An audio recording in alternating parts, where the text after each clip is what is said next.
Alrighty, folks, we are live. First things first, as per usual, make sure you've got some water nearby. It's super important. Oh my gosh, water is so important. It's so good for you, and it is so important, and I love it so much. Okay. All right. So, the other thing that I wanted to mention was I heard that there was a dude. It's wild, right? So, okay. Well, hang on, because the title here is true. My tummy does hurt, and I'm being really brave about it. Okay.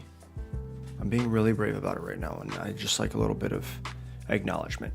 What I have planned for tonight was to go over some stuff from Call of Duty. They had released a blog about matchmaking and updates about that, and then to watch some people rage about it because, again, I don't know what it is, but the random the rage post the rage videos that people are uploading. Videos? Yeah, I guess videos, right? I guess videos. That people are uploading to YouTube is so good. So brave, very strong, much gusto. Thank you, Mr. Both Sides. I appreciate you recognizing that. And I appreciate you being here. I don't know what it is about these like rage videos that people post to YouTube about Call of Duty and the conspiracies that they like latch onto, but I love it. It's like genuine entertainment to me. Like, you might want to watch a documentary about koala bears and the chlamydia crisis within the koala community. Listen, that's been studied. I'm not spreading rumors here. I want to watch somebody scream about how when you buy a bundle of a skin that looks like a duck, you get easier lobbies. That's what I want. I want that man to be yelling as loud as possible into their microphone. Ideally with no video, like no face cam.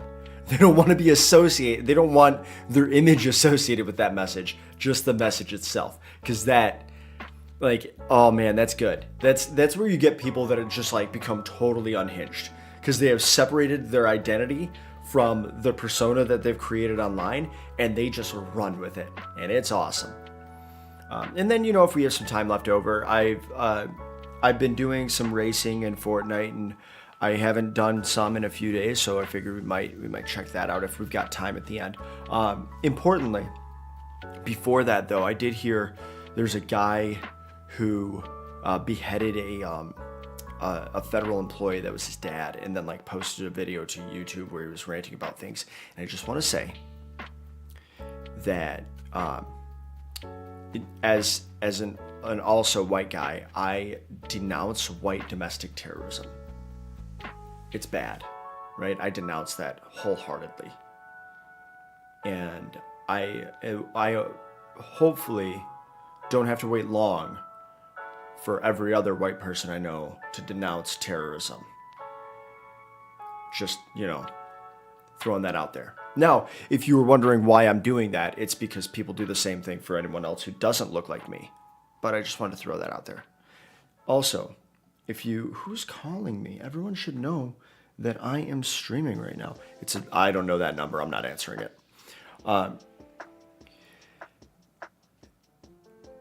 Now, that's all I'm going to say about that. Because if I get too into politics, I'm a very emotional person. If I get too into politics, I start getting really upset about how shitty things are. So instead, we're going to look at Call of Duty, and we're going to make things funny. You denounce white people in general, but especially those ones. Hell yeah, brother.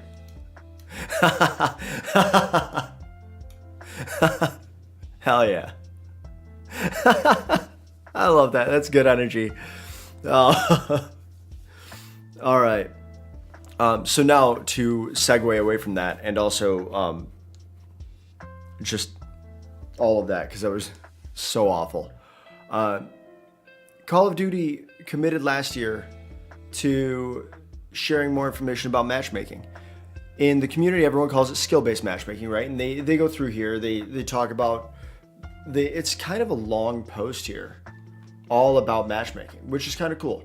They go through, they explain their processes, they offer some specific statements about certain things, and they have a little kind of FAQ at the bottom here. Community questions. I don't know where they got these community questions from, but it's kind of cool, right? So importantly though, I'm not going to read it word for word, but I am going to summarize it a little bit as we move through. This is specific to multiplayer in Call of Duty only. It's not specific to Warzone or ranked modes.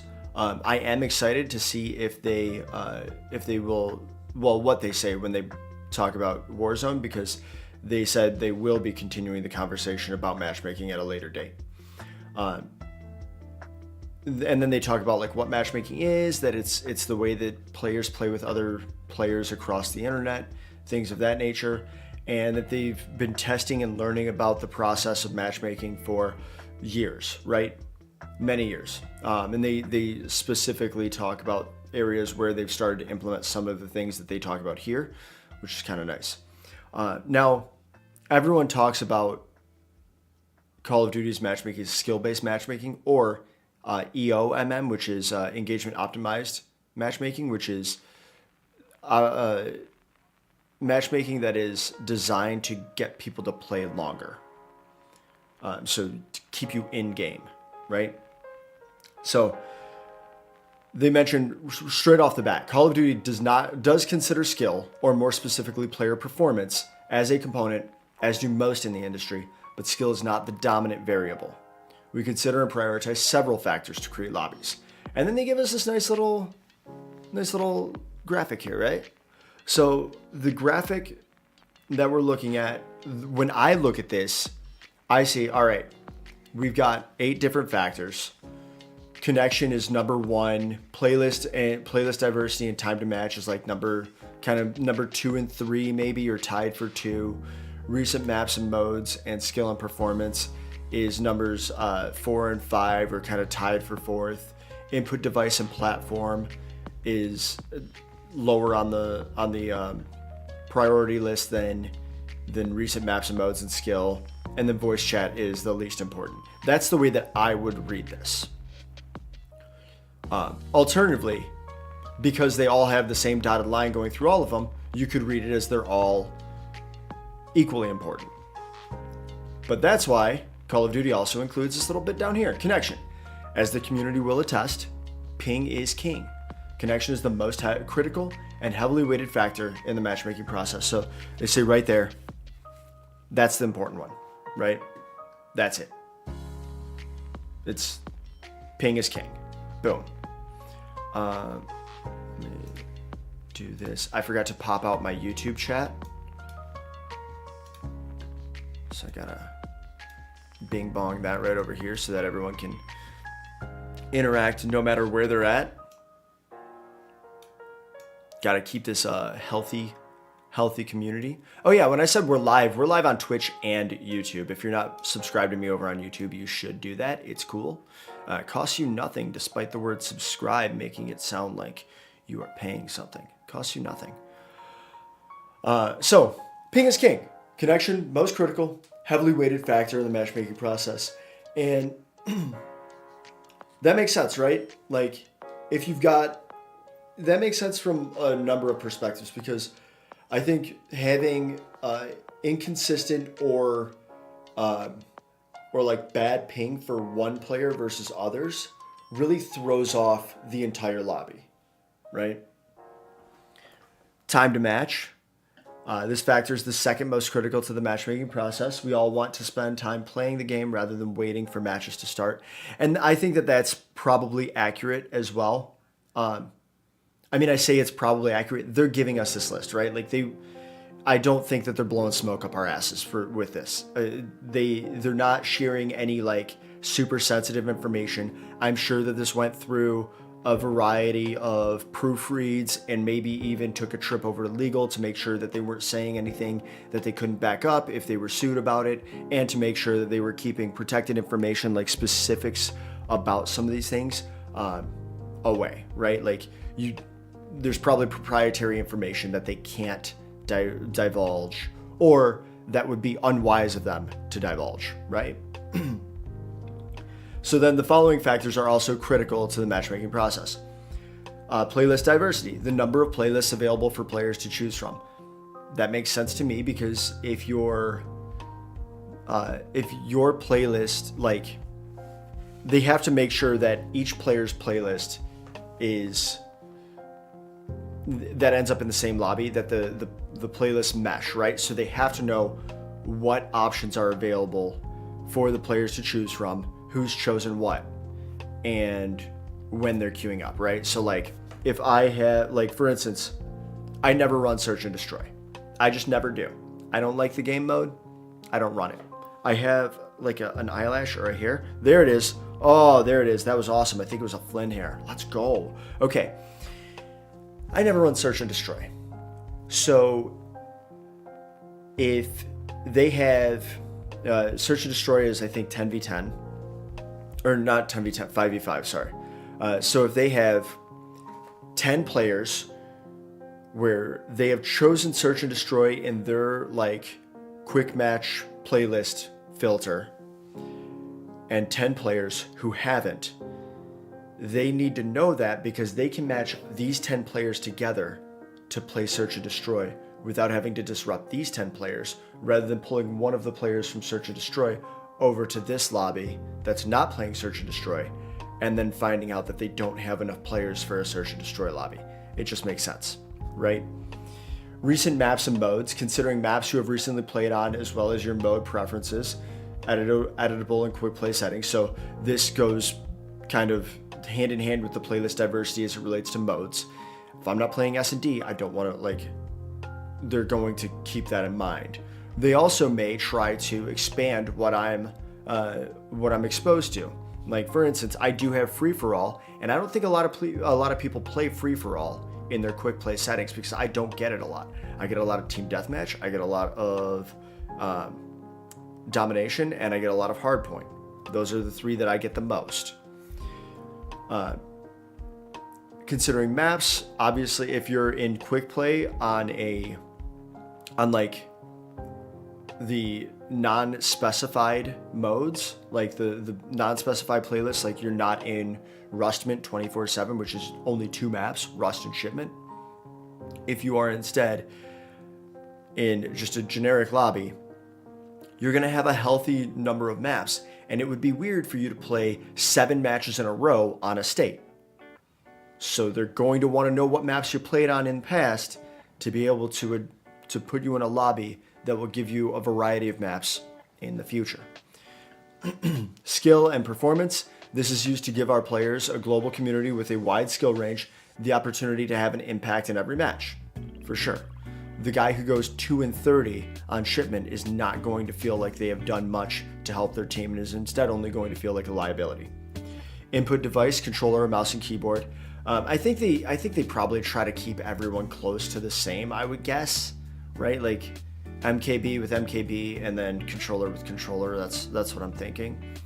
The device, PC, console that you're playing on, and that also makes sense because some people on PC and console will turn crossplay off if they can, and if they do that, Activision needs to know what you're on to put you with other people. And then voice chat, enabled or disabled. This one I think probably makes very little, like has very little relevance to their matchmaking, but it's probably something along the lines of like, if my voice chat is enabled, I find myself in more lobbies with people using voice chat. So it's probably just to encourage socializing, encourage some banter amongst the players, because if everyone always has their comms off, it like at some point you just feel a little isolated. You feel a little oh, you playing, buddy? You feel a little alienated, ostracized. You're not gonna want to run through the you're not going to want to keep your voice chat on, essentially, right? And if they want people to interact with one another on a social level, they're going to try to match that up. Every time a player begins matchmaking in multiplayer, for example, the process needs to work through all these factors to find other players, all of which are also being analyzed, to quickly assemble a lobby that is stable and competitive. These factors have resulted in a process that we believe provides the best player experience and creates a stronger community for Call of Duty worldwide. Let's get more technical on a few of these factors. So, measuring connection, they talk through the specifics about ping here, talking about how Call of Duty uses client-server model to host matches where there's looking through information from the player to the data center. And then obviously all of that has to go from player to nearest server to data center, right? And then back to player. You doing okay over there, champ? Yeah? Okay. Now, they do talk about their netcode, which they've discussed in the past. I didn't look through this. Paul Hill, production director here. Oh shit, it's a whole ass video. Wow. From 4 years ago. Huh. Okay. Well, that's cool. Nice. I'm not going to watch that, but that's cool. They do talk about their netcode specifically. Working to reduce the effective latency, but cannot completely eliminate it, obviously. So the matchmaking process seeks to reduce the overall amount of latency by prioritizing stable connections or low ping with a shortened wait time in mind. With a shortened wait time in mind is that piece of the time to match. And they do a pretty good job. I would say that I don't spend more than like a minute in between matches.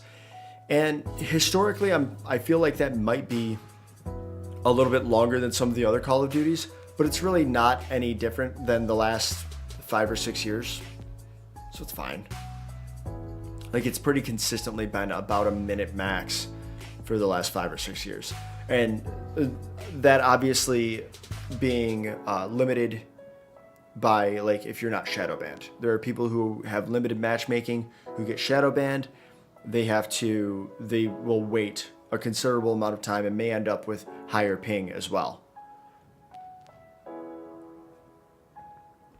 Measuring time to match for matchmaking. Any form of matchmaking takes time. If the wait time in lobby is excessively long, players typically recycle the process by canceling out of matchmaking search and restarting it, or even quitting. This does not quicken the matchmaking process and in fact can be detrimental. Yeah, and that makes sense. I know I've done it before, thinking like, I'm like, oh shit, did something stall out, right? Was there an issue? Is that why I'm having the issue I'm having? Because you may not even it says it's matchmaking, but you've been sitting there for a while and you're still not in a match. I don't know, man. Maybe something went wrong. Maybe my connection got hung up somewhere. So let me back out, try it again. For example, in the popular Modern Warfare 3 Rustment playlist consisting of Rust and Shipment in rotation, players often leave lobbies and or matches early on hoping to re-queue into Shipment instead. This creates a vacant spot on a team during an early stage of the match. As the matchmaking process may prioritize backfilling that spot, this could result in players perceiving that Rust is disproportionately selected over Shipment. So trying to cherry pick maps may have an unexpected result. Makes sense, right? I like that they provide a specific example here. I think that's cool. Measuring skill for matchmaking. This is the one that everyone freaks out about, and I'm so excited about it. Skill is one of several factors in Call of Duty multiplayer matchmaking. We know the community wants more information about how it fits into the overall process. Skill is determined based on overall performance, kills, deaths, so your KDR, wins, losses, including mode selection, recent matches, overall metric across all multiplayer experiences. And if you go into Call of Duty, like I could pull it up if I wanted to show you what my, the stats that they're looking at, because you can get pretty detailed information in there. This is a fluid measurement that's consistently updating and reacting to your gameplay. Same thing if you go into the detailed analysis of your stats, like the detailed upkeep of your stats, they say, hey, give us like a minute or two to compile that data and report it here. So it's something that's updating, you know, probably every 3 to 5 minutes, I would assume. Skill is not only a factor in matchmaking players against appropriate enemies, but also when finding teammates. Sure. They've considered player performance among other factors as part of the matchmaking process since Modern Warfare, which was the original Call of Duty 4 in 2007. Cool. It's across the industry. Activision has their own patent for matchmaking. They have a number of patents related to matchmaking, so I would anticipate that their matchmaking patent is...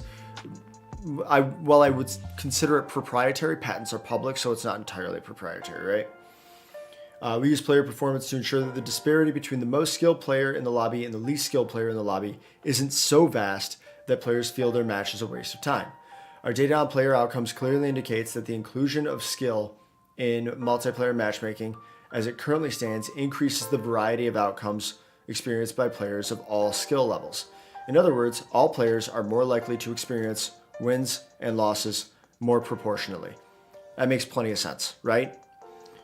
You increase the variety of outcomes. Your outcomes can only be 3: win, loss, draw.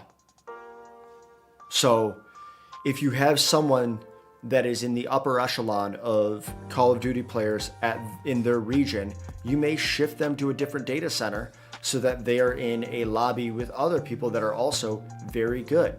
And that way, there is a chance that, hello, Jamovie Zone, how are you? There's a chance that way that they end up with more losses, right? Like not more losses, but an equal amount of wins and losses. You don't want it to constantly be wins on wins on wins. You handed in your notice today. Did you... Congrats on the new job. Did you tell me that you were looking for a new job? I think you... Did you say you had an interview? I feel like you had mentioned maybe having an interview. But congrats on the new job and also handing in the notice. It sounded like that's probably the interview phoned you. Okay. It sounds like that's probably a good move for you. And said you're such a good drink. Nice. Nice.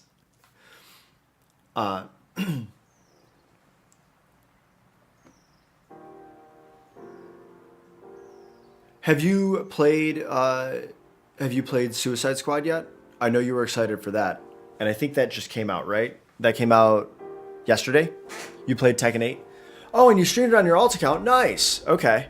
So you've been playing that. Okay. So you got a new copy of Tekken 8. You've been playing that. Nice. Who's your main in Tekken 8? Friday gonna be Suicide Squad? Nice. Okay. It seems like that's a pretty... Oh, you went the digital route. All right. It seems like I've seen a lot of mixed reviews as it relates to Suicide Squad. Palworld downloaded? Good. I put a lot of time. Game Pass? Oh, I'm on Steam, so we won't be able to play together just yet. I put a lot of time into Palworld over the weekend. Like a lot. It was fun. And then I played a little bit this week too. You like Suicide Squad since it's got superheroes, yeah. Well, I mean, kind of super anti-heroes, right? If Batman shat on a toilet, you'd buy it? The toilet or the movie of Batman pooping? Now I'm wondering. You main June? Oh, I think you had mentioned that. Played 3 hours. I feel like that's a lot of time. You went from Zero down to Vanquisher. Okay. That sounds like quite the move and rank. Zero Dawn. That's do you start as Zero Dawn or do you start like a tier lower than that? Already 62? Already 62 in the top June Xbox players? Wow. Wow. 1042 out of all players. Oh my god. Wow. Let's go. So you not only like Tekken, you're also very good at it. Yeah, you're just that good. Yeah. That's cool. I wish I were better at fighting games. No, you spam? So you're the standard Baraka player. You just spam it better than most. Perfect.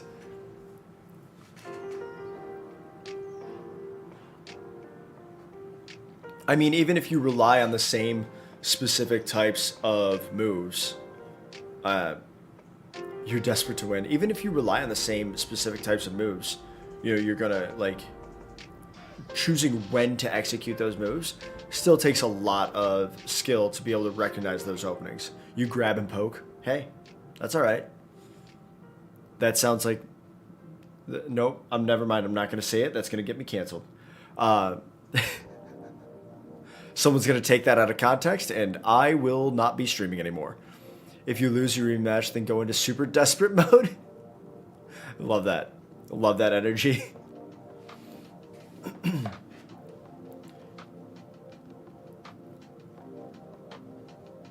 What we've been doing is we've been talking about Call of Duty because they talked about they released a blog about their matchmaking. They hurt me by meeting me, so I want to hurt them. Oh my god, that's an aggressive way of looking at that. I mean, I kind of understand, but also like, oh my god. So you rage. When I rage, I usually just quit. Like, I'm mad at this game. I don't want to play it anymore.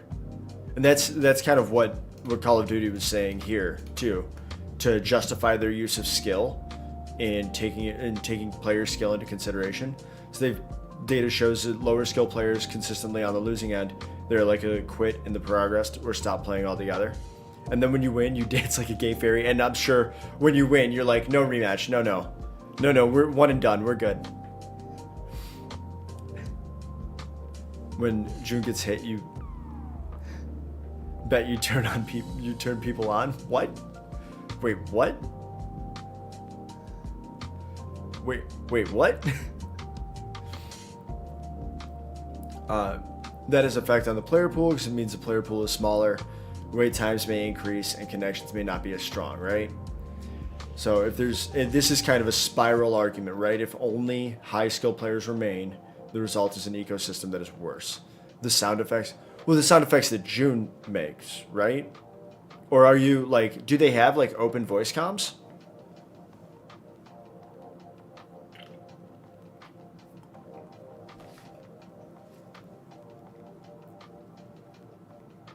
No, that you make when you grunt. Okay.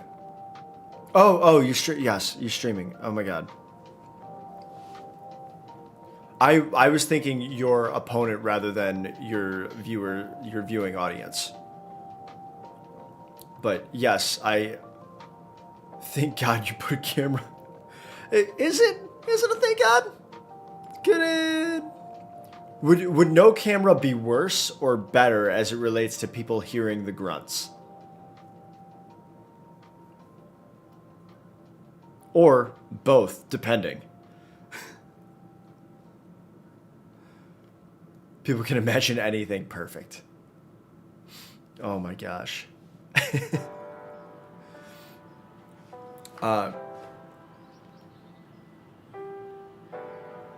So they also said that their data indicates that having some limitations on the disparity of skill across the players in a match makes for a healthier ecosystem, but understand that high skill players want more variety of experience, but feel like they only get the sweatiest of lobbies.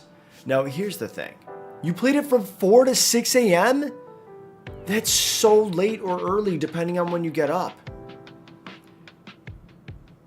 Then jump back on from 7 to 8:30? Oh my goodness. That is so late or early, depending on when you get up. Like, I'm assuming that you woke up, you got addicted. Yeah, hey, that was me in Pal World this weekend. I literally had to, like, set it down and, like, I'll go back to it a little bit later. I can't do that right now.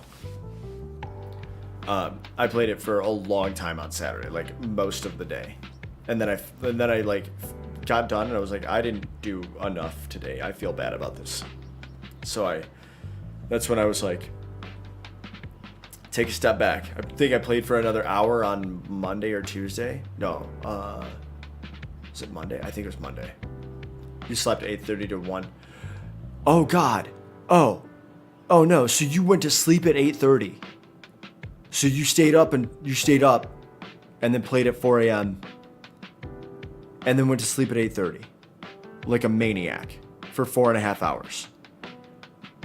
Oh my God. That is. Got home at 8, slept till 10.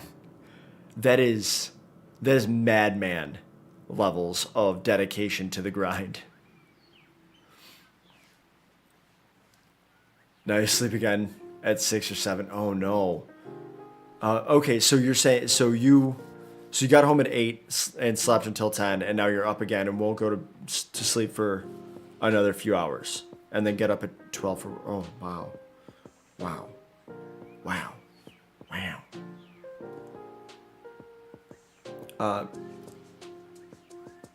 The team is also developing a ping and matchmaking white paper for those inclined to get more granular information, which is cool.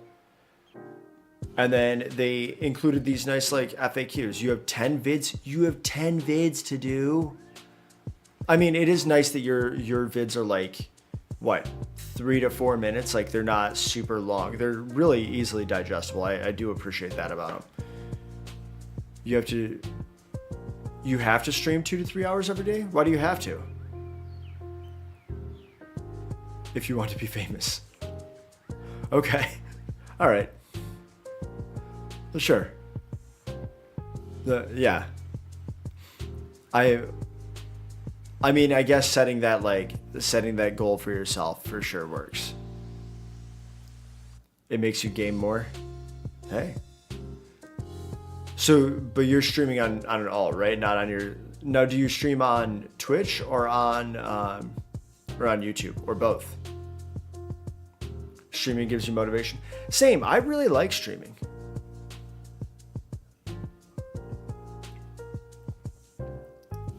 Twitch has Xbox. Okay. Yeah, I really like streaming. It's a thing that I enjoy doing. Like, you don't even need anyone watching it. You just pretend. Yeah. I mean, I generally don't even have like the viewer account on. Some streamers had one viewer and now are famous. Yeah. Like I don't usually have the viewer count on. I just talk, right? Especially at just chatting. Like, what am I gonna do? Sit here and just read this alone to myself? No, I'm gonna talk about it. I'm gonna make sure that people know. Plus, I know that there's at least a few followers that I have who genuinely like watching my VODs. Like, they'll just put my VODs on as kind of like something in the background, which is kind of cool. Like, that makes me.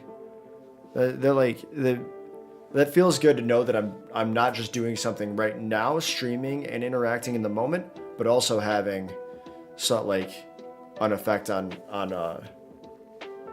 future interactions that people have. You never know. Is Suicide Squad crossplay? I don't know. It's not even out on PC, right?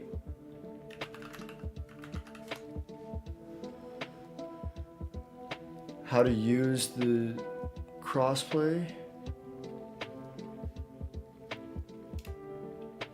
Let's check.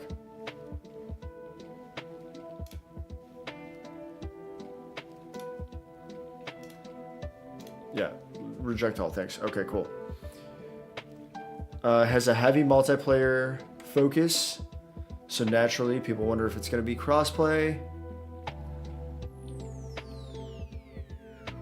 Can you literally just tell me if it's crossplay? Like, just a yes or a no is yes, it is crossplay, enabled on Xbox Series X and S, PS5, and PC. According to the website. Once you open up the game, you'll be prompted to enter or create a Warner Brothers account, and that's how crossplay is handled. Oh, okay. I already have one. I had one for Multiverses. Or were you asking me if I wanted to play Suicide Squad crossplay? Because the answer to that is probably no. I don't know if I'm going to get the game. I haven't quite decided yet.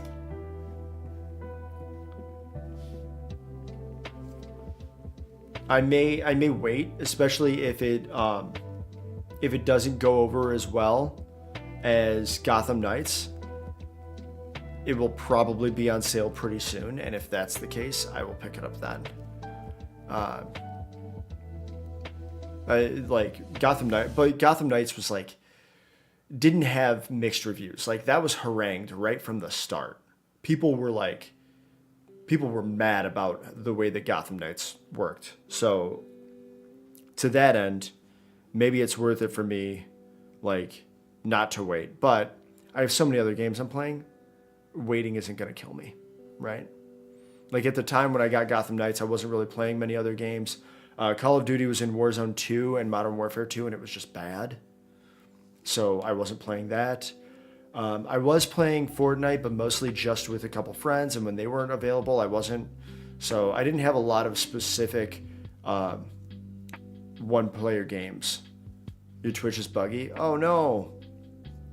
So I didn't have a lot of one-player games that I was playing at the time.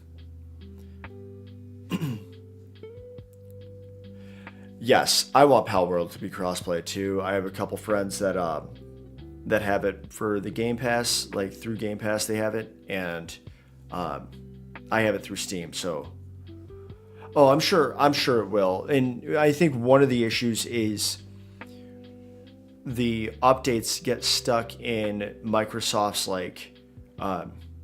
approval system. So if they're constantly stuck in the approval system for Microsoft, they're not hitting the Xbox as quickly. And as such, you have people on Steam and people on Xbox playing two different versions of the game. Like folks on Xbox just got an update, I think last week, that allows them to craft 3 arrows at a time instead of 1 arrow. And that's been like that for Steam for a while. Dead by Daylight, you'll get back into to farm more viewers as you put TTV in the name. Yeah. Dead by Daylight, there's a lot of, people really like that. People really like watching that. I think there's just some interest in that kind of asymmetrical multiplayer game. Then you can also farm people from Dead by Daylight if you have TTV in your name. Your wife doing all this? Yeah, hey. I'm sure that nobody will fault you if you need to take a day or anything like that. Because that is, 10 videos a day is a lot, right? Like that's, even if your videos are only, 3 or 4 minutes, I usually put out 1 YouTube video a week, and it is 16 to 30 minutes, depending. My most recent one was 31 minutes. Thankfully, I don't have to do one this week because what I was doing it on was the Modern Warfare 3 weekly challenges, and they gave us an extra week. So they have a week break in between now, and I'm assuming the next challenges that will start with the new season. You have 2 Twitch VODs? Okay. Hey, Twitch VODs are good. And you, depending on what you're doing, if the content is there and consistent with what you do on YouTube, you can just pull highlights and edit from there, right?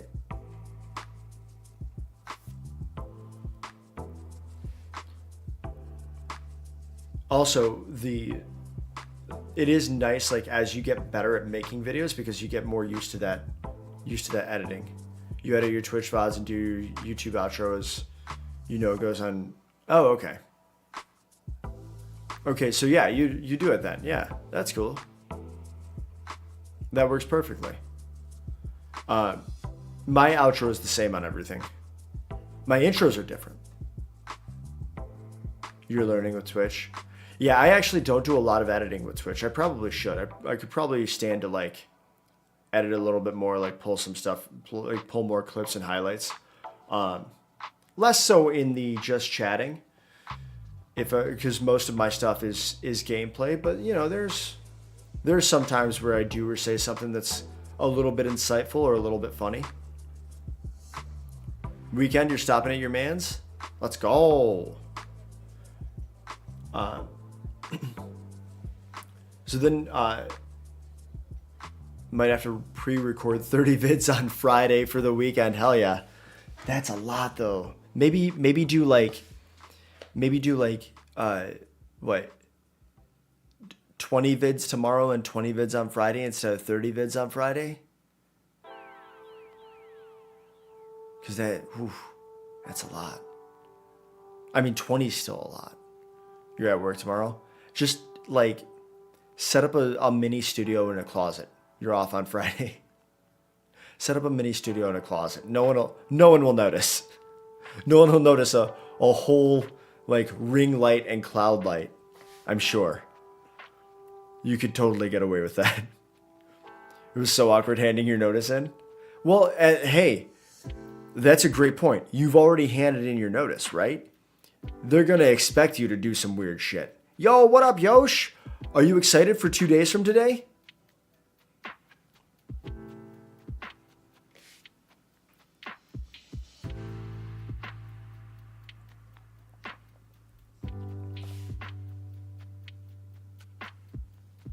Yeah, but you feel like crap. Oh no. Like sick like crap? 2 days Suicide Squad eats our pussies. Oh my god. No, in 2 days Persona 3 Reload comes out. I need to pre-read comments instead of just reading them as they appear and then stopping in the middle of a word.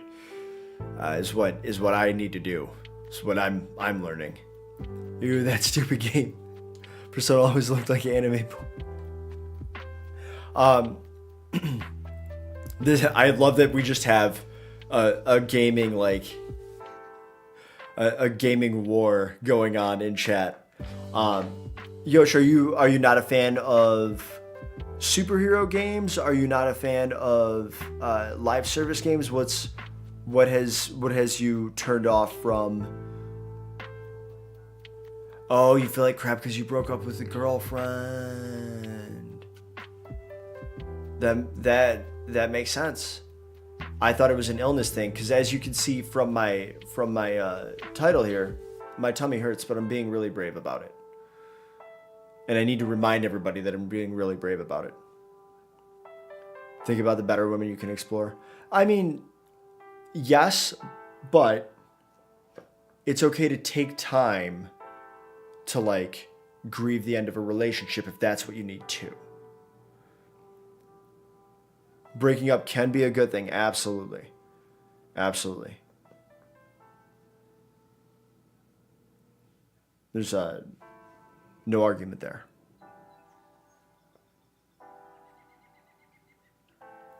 But I think it's also very important that you feel like that you take time to feel everything that you're feeling, right? Like if there are a lot of guys who are just like, they like squash down the feelings and then they like hit the pavement running and move right on to the next thing. You hate live service games. Okay. You hate they put it in the Arkham verse. That Arkham Batman got retconned into getting shot in the head.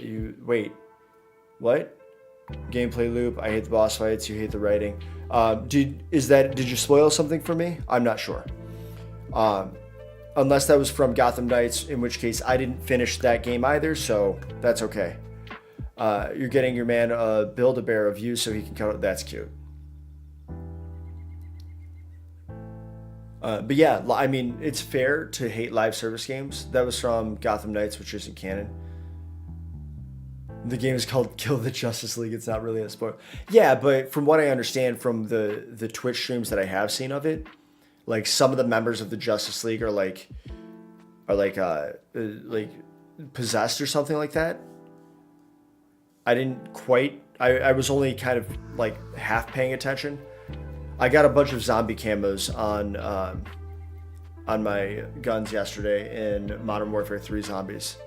You know, they still die in the name. They still die in the name. Well, but in Gotham Knights, Batman dies in the beginning, right?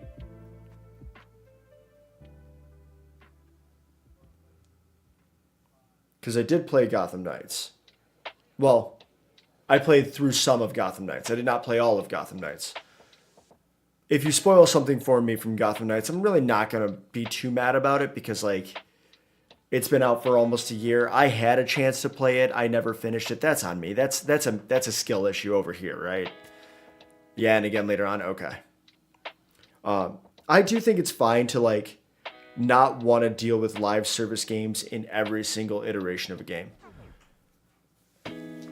Yosh, I don't mind. The game hasn't even fully released yet. So if you're talking about it in terms of like specific staple story points, you got to know that you're going to be spoiling it for at least some people. You've already finished it. Well, there you go. So wait, did you buy it early then? Because early access just opened yesterday.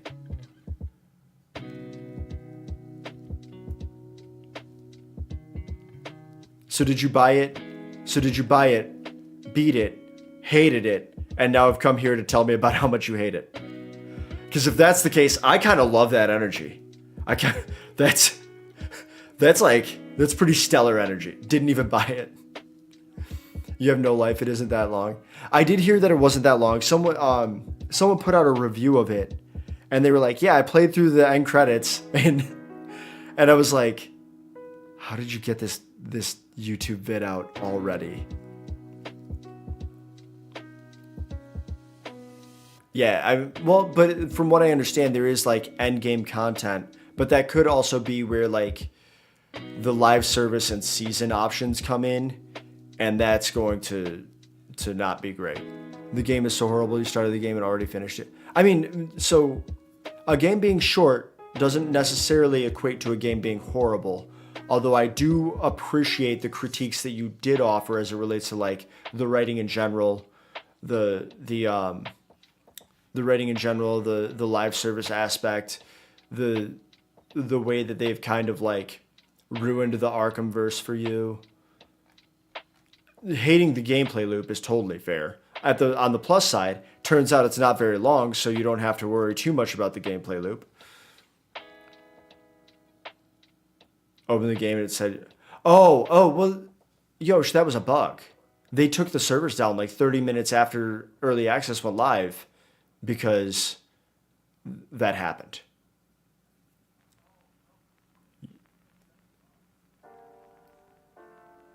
So then it sounds like it is short given that I saw someone post a review today and it opened yesterday.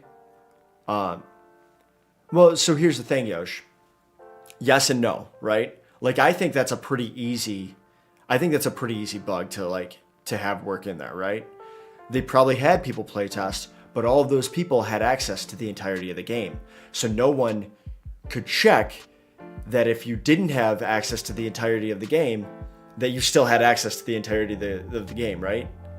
Like if every person has the full campaign open to them to be able to playtest, you think it was closed servers? Right, but like if I'm talking like QA, right? Like QA in development, you have people going through and everyone has full access to the entirety of the campaign to be able to test any different area that they need to throughout the entirety of the development. You don't always necessarily think, oh, we should have had it where, yeah, QA server. Well, you don't always think like, oh, we should have actually had it where like we had someone make a fresh account and make sure that there wasn't a comma where there shouldn't have been a comma, or that there was a 1 where there should have been a 0, right? I think people want to hate on Suicide Squad game and be outraged and aren't giving it a fair shake. Yeah, that's fair. The game-breaking stuff aside, you still genuinely hated it. Fair enough. Yeah, I mean, things like I understand if you don't like the writing or the gameplay loop, and you've played the game. Like, yeah, you're entitled to that critique.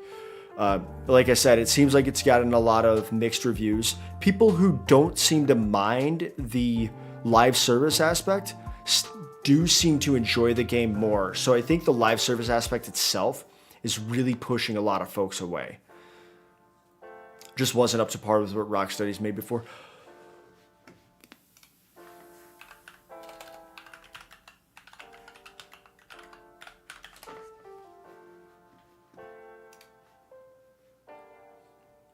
I'm going to look to see.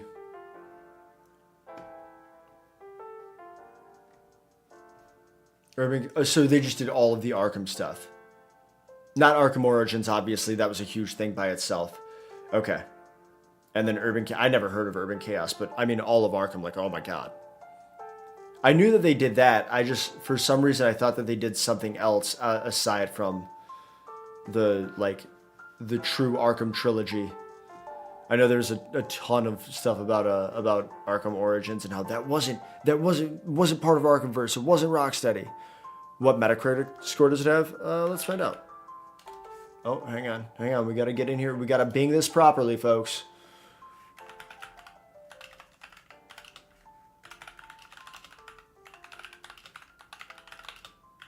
The other thing that I heard people not like about it, just in general, was the HUD. They felt like the HUD was a little cluttered, like kind of an idea of like, hey, if you're putting this HUD together, ostensibly everything on the HUD in the default is something you think is important to the player, and it just seemed like to a lot of people there was too much going on. You like a game that has longevity, at least? Yeah. I mean, if you've got live servers for it, right? Like if servers are staying on for it, you've got replayability. And one thing is the live service, all platforms still TBD. There are no user reviews. We do have a few reviews from VGC saying 80, 55, 40. IGN doesn't even have a rating yet. So still way too early to tell. It does get as high as an 80, so there are some people that like it. The HUD was stupid. I think it'll get 60 to 70. Yeah, I mean, and here's the thing. Here's the thing that I will give Rocksteady a lot of credit for.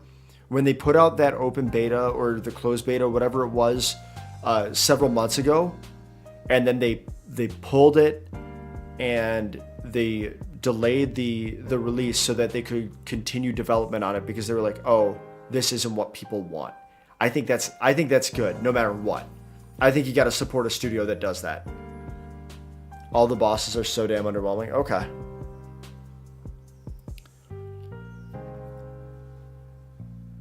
People do love superheroes. And for what it's worth, it seems like DC fans that want to consume media don't really have a lot of options outside of video games, right? Like DC is not doing themselves any favors in the cinema.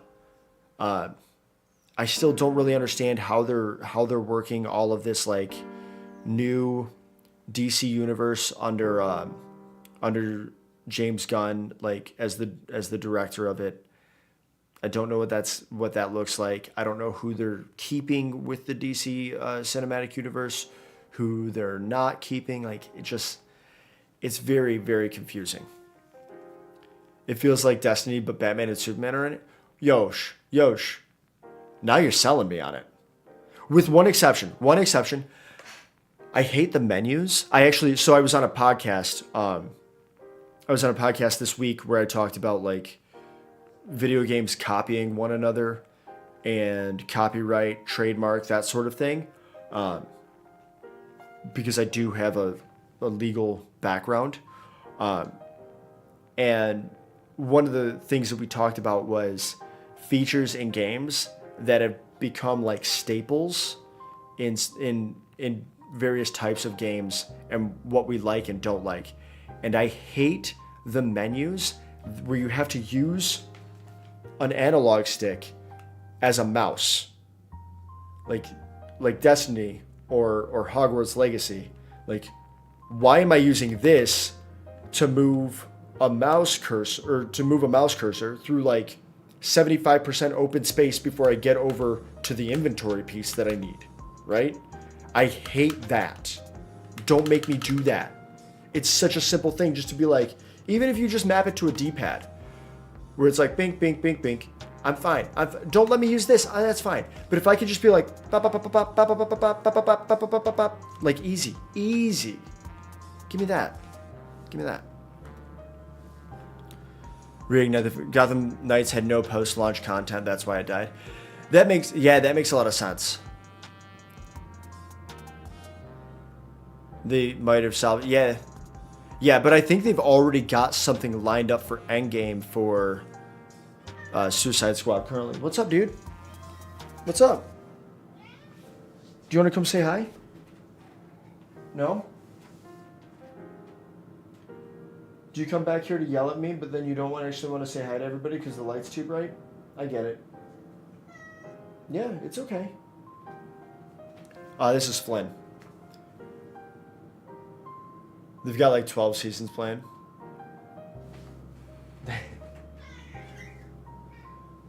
Okay. This is Flynn. For anyone that's unaware.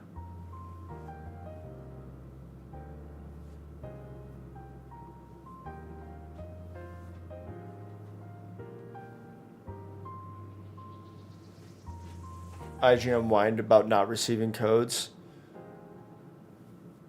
They bashed the game like the game cheated on their mother. Hi, sweet boy. You want to say hi to everybody?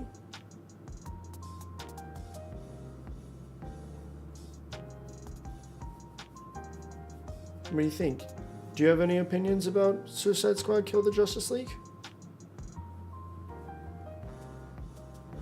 IGN had a hate boner. I mean, IGN also was like super hype on the day before, and we saw how that worked out. So, you know, IGN doesn't necessarily have the best takes on things. It's also just a mid-game. Hey, what's up, B-Dog? Welcome in. 12 seasons, Catwoman Battle Pass with Gotham City area. I mean, if they can add characters to it, I think that would be cool. I don't know if they can. I don't know if they have that planned. But I think that would be cool. That would definitely be a way to reignite interest in it, because I'm sure that if they don't add characters, you'll probably see you'll probably see like the player base taper off within 1 or 2 seasons. Joker they already are because the Joker's getting added. Okay. Then wait, Mr. Freeze or Mrs. Freeze? Lawless. Okay. Wait. Oh no, that's Deadshot. I was like, isn't Deathstroke in the game? All with new areas. Okay. So they have some things already mapped out and Mrs. Freeze. Okay. So they have like some things already mapped out and announced. That's cool. Oh, okay. The user score is going to be available after February 24th. Does Metacritic like block early reporting now? Yeah, they've probably already like started development. Wait, they didn't change. I thought they changed quite a bit, because it seemed like people like the beta was getting trashed, but it seems like now I'm seeing a lot more mixed reviews. Back at it again with the cardio, by the way. Shocked they're allowing the deaths of characters in the Arkhamverse, but makes sense because this is basically the end of it. Oh, yeah. Suicide Squad embargoed the game. Right, but they're not like Metacritic isn't showing user scores, and there's early access available currently. Multiverse will bring them back. I'm not really a fan of the multiverse for video games. I do feel like you can relaunch stuff in video games, but I'm reluctant to just like give people a pass on bringing people back to life, right? Now the obvious caveat to that in at least Batman lore is the Lazarus Pit, right?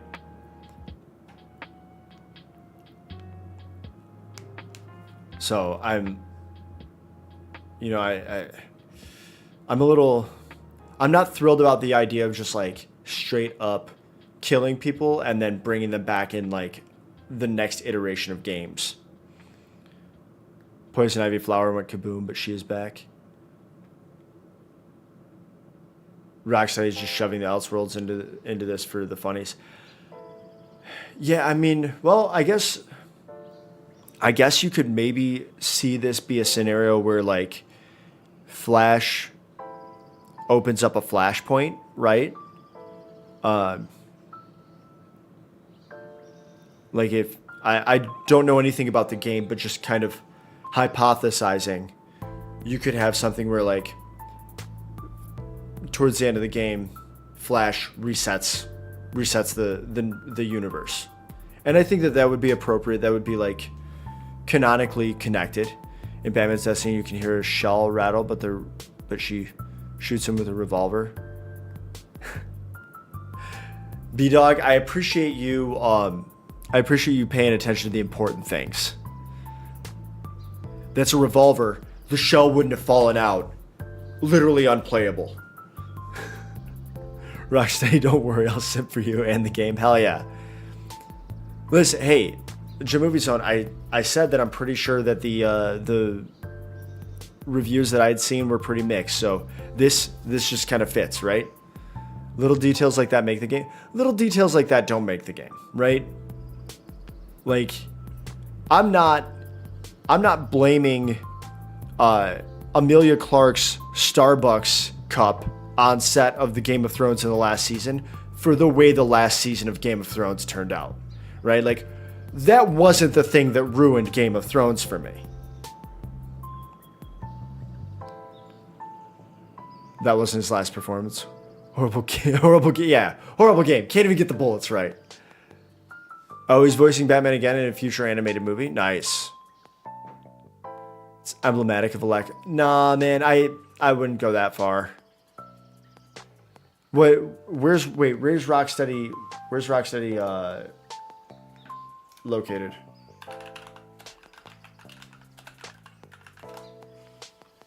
British? Oh, they're British. That's why. If they were an American video game developer, I would be like, yes, they should absolutely know everything there is to know about guns. Them not knowing things about guns, a problem. They're British though. They don't know that stuff.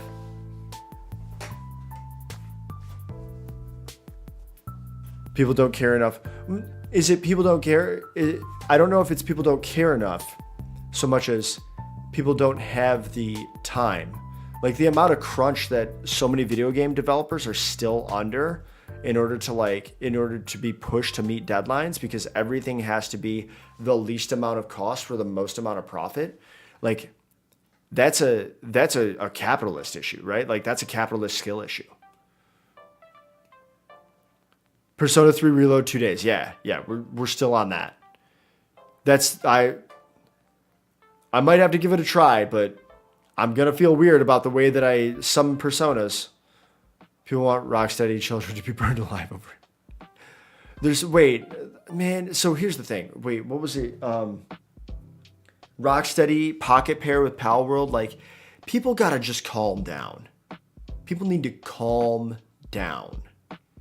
Also, people need to understand that, like, the internet does in fact connect to the, like, offline individual.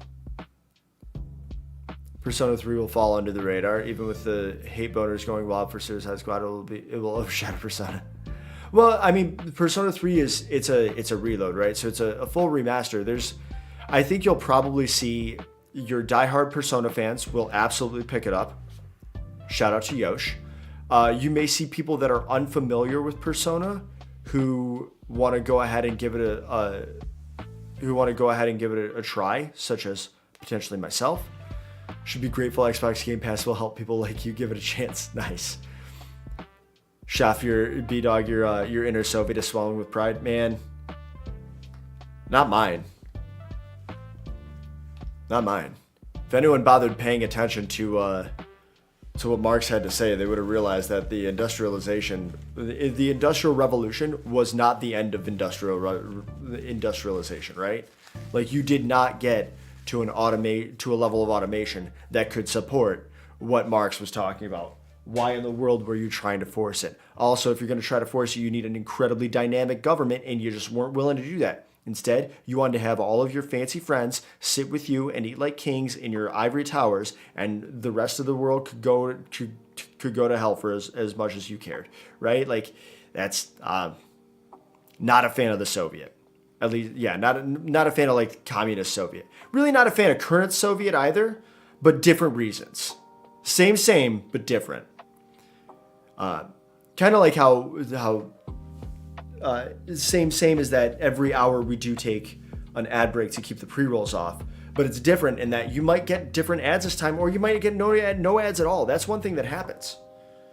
One thing that happens is I hit the ad button and some people don't get ads. One thing I can promise you though, I'm not going to talk about anything super substantive. We were trying to talk about Call of Duty, and we have really veered off topic here, which is totally fine. I thought I thought the controversial stuff was going to be skill-based matchmaking. We'll try to get back to that after the ad break. But instead, it ended up being Suicide Squad and Persona 3, so cool. God Woke was just used on wait. Well, it will beat the crap out of Woke Indiana Jones game coming? I mean, anything that people don't like is woke, right? Like, if you try hard enough. For being real, the only base system of government is meritocracy. Who's least scared of spiders? Yeah, totally.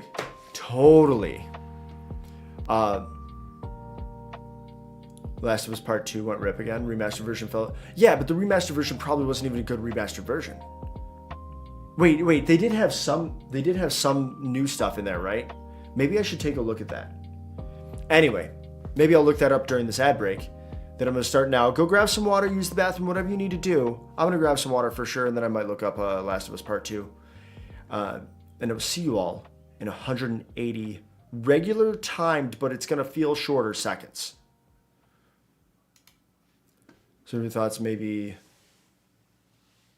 a little baked. Some of your thoughts, maybe last night. Let's go.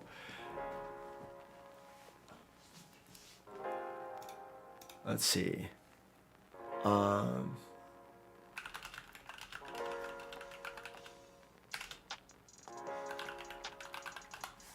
I'm gonna go grab some water. We're gonna take a look at the reviews here.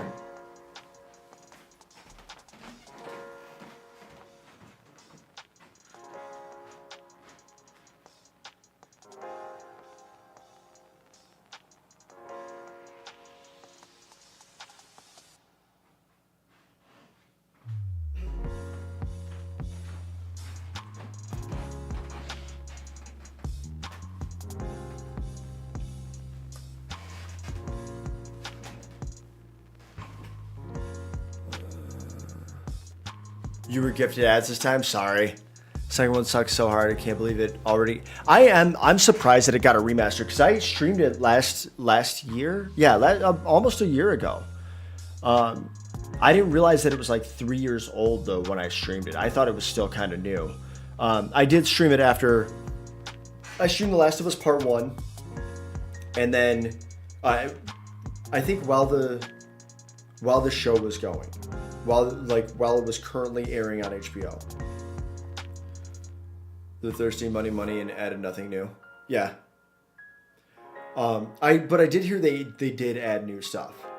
I did hear they added like specific extra pieces to the game. But yeah, what I was gonna say was I streamed The Last of Us while the season was playing through on HBO, and then I streamed through God of War, and then I moved to The Last of Us Part 2, and then God of War Ragnarok. I actually like streaming story-based games. I think that it keeps me accountable to everyone that I'm streaming to. Because there are times, like I mentioned, I didn't finish Gotham Knights yet. I don't even know where it is. I was looking over by my PS5, but I don't think it's over there. I think it may be on this chair. But there's like 2 books and a heating pad on the chair, so. Let you buy The Woke of Us Part 2. game is dangerous to children.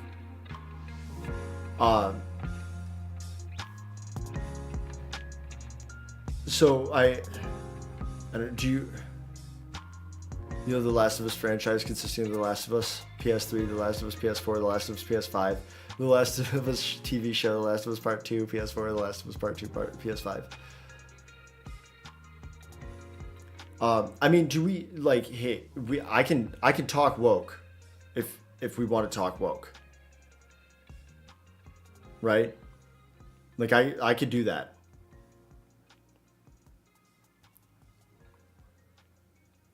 I don't know if I feel like people would not expect the takes that I have, but we can talk it.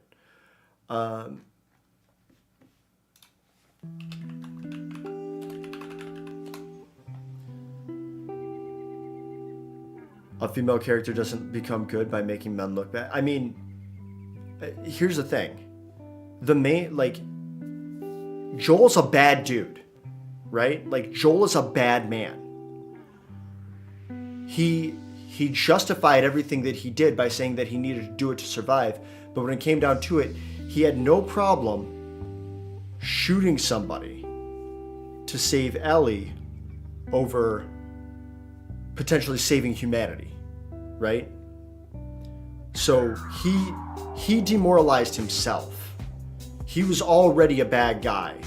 He was a bad guy when part 1 started. He was a bad guy when part 1 ended. And he was a bad guy when he was less of a bad guy, but his demons caught up to him in part 2. Right? Like, he was a bad guy. He was not a hero. At best, he was an anti-hero, but he was someone that people really, really wanted to relate to because they understood that you may have to do things that you necessarily don't want to do in an apocalyptic environment. Like, there's a reason that Joel knew exactly what was happening when they drove into that town and there was that lady asking for help. And I don't think that it's because he's been ambushed before. I think it's because he's been the ambusher. He knew where to look. He knew what to expect. He knew all of the information when they rolled into that town and got ambushed.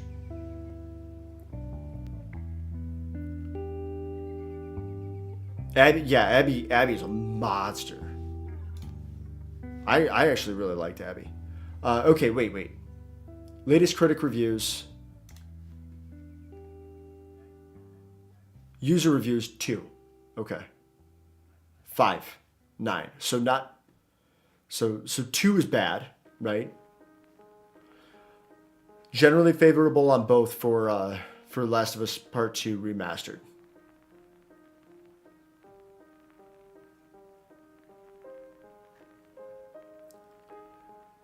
Neil Druckmann, the man, came out and attacked fans left and right with woke propaganda, calling everyone names.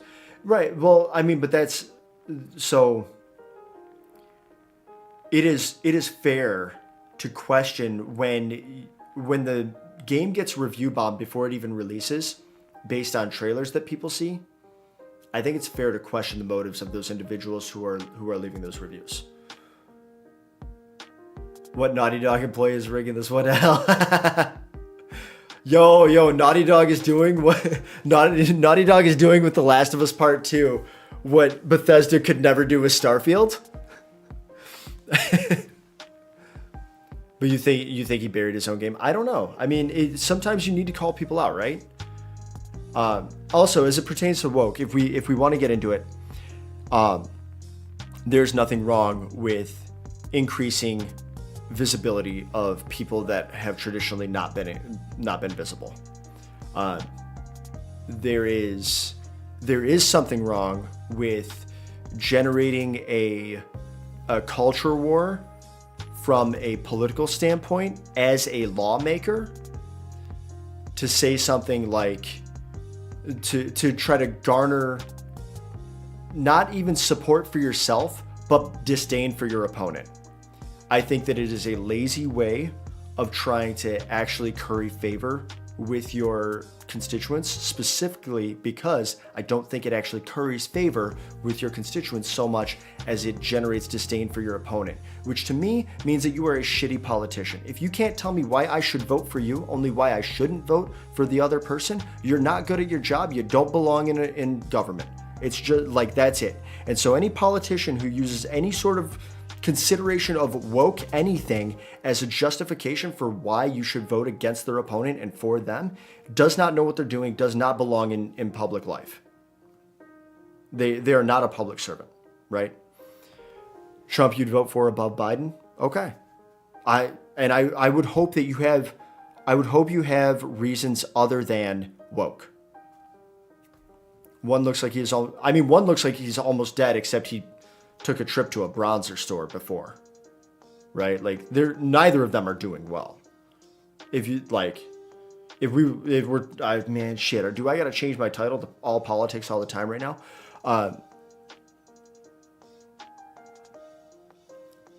Right, but like, that is so fair. You can say people calling people like bigot and things like that isn't a good argument.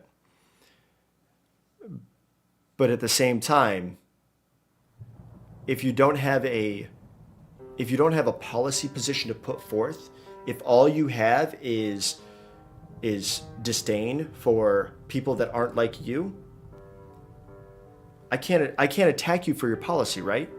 Let me attack you for your policy. Let me explain why your political ambitions are bad.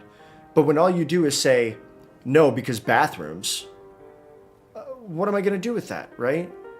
I don't have anything to do with that. So the only thing I could do is point out the hate that you're perpetuating in those instances. Disney did that with MCU, calling everyone sexist for disliking the Marvels. Yeah, the Marvel, I actually didn't. I was mixed on the Marvels. I went and saw it. There were parts that I liked. There were parts that I didn't like. I did not feel like the end really fit with where the story was leading me, if that makes sense.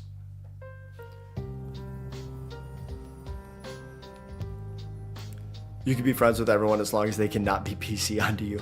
Well, I mean, what does that mean?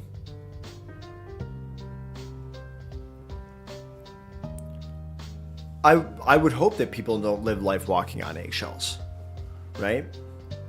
Berserker, you're PC all the time. Berserker,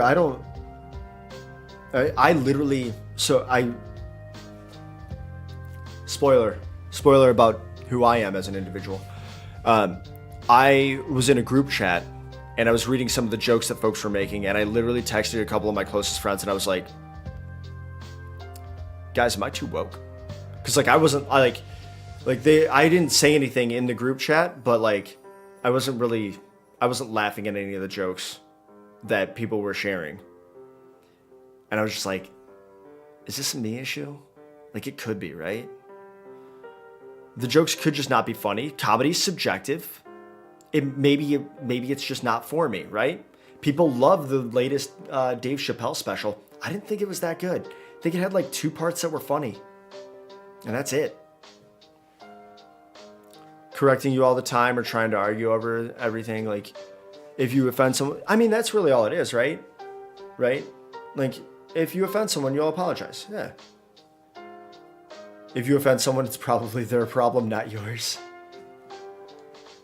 Yeah. Some people do reach to be offended. I think that that's accurate. And I think, the reason I brought up what I did about like woke is I think that goes both ways, right? Some people reach to try to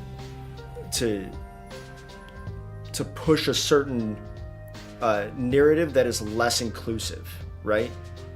When they don't have anything else to talk about, and then they get to try to play the victim when people push back on that.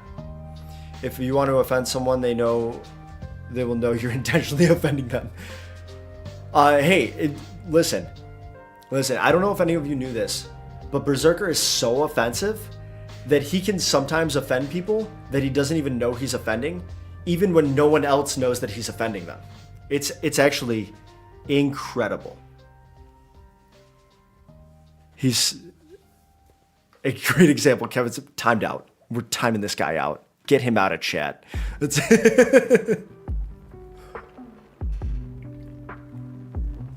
Oh yeah, Jamovie Zone. I told you I've watched some of your vids on YouTube. I don't blame. So this is why I specified the woke stuff as I did as it relates to political figures and public service. If you are like, you do you to generate content and to get views, absolutely go after them clicks, get them, right? But that's why I specified just as it relates to like political figures and public servants, because you need to have something more than just trying to be like woke, thus vote for me, right? And that goes both ways, right? Like you have some people that will say, this is what I want to do from a policy perspective. And also, I don't care about what bathroom people use because no one wants to spend more time in a public bathroom than they need to anyway. Okay, fine. But you gave me some policy to go on there. If all you're doing is saying bathrooms, I don't care what you have to say anymore. When the woke call you names, fine, you'll make them rage. Yeah, and I mean, rage bait is rage bait is a way to generate content. You do have a funny personality. Your Twitch streams show it as it isn't intense. Yeah, you like with videos. Sometimes you have to be a little bit more intense because you have to generate the content or the script, and then you have to deliver it in a quick and excitable manner that's going to keep people present, right? And you have to play into the politics. Yeah, you have to play into the politics. Yeah. And yes, entertainment. I mean, all art is political, right?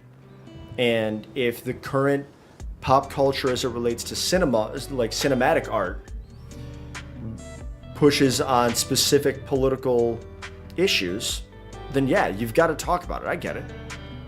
I didn't anticipate talking about it. You don't have a script, you play off the cuff, but your YouTube titles are decided beforehand. Okay, that makes sense. When I make my YouTube video, I have like, it's different every week, but it's like, it may be just a loose outline of like bullet points that I want to hit. Or I might literally write out from the very start, hello YouTube, my name's Kevin, like literally word for word what I'm going to be saying, which is wild. You think family-friendly stuff needs to keep certain stuff out? You do have a massive issue with Doctor Who. So family-friendly stuff needs to keep certain stuff out. Okay, any sexual pronouns stuff?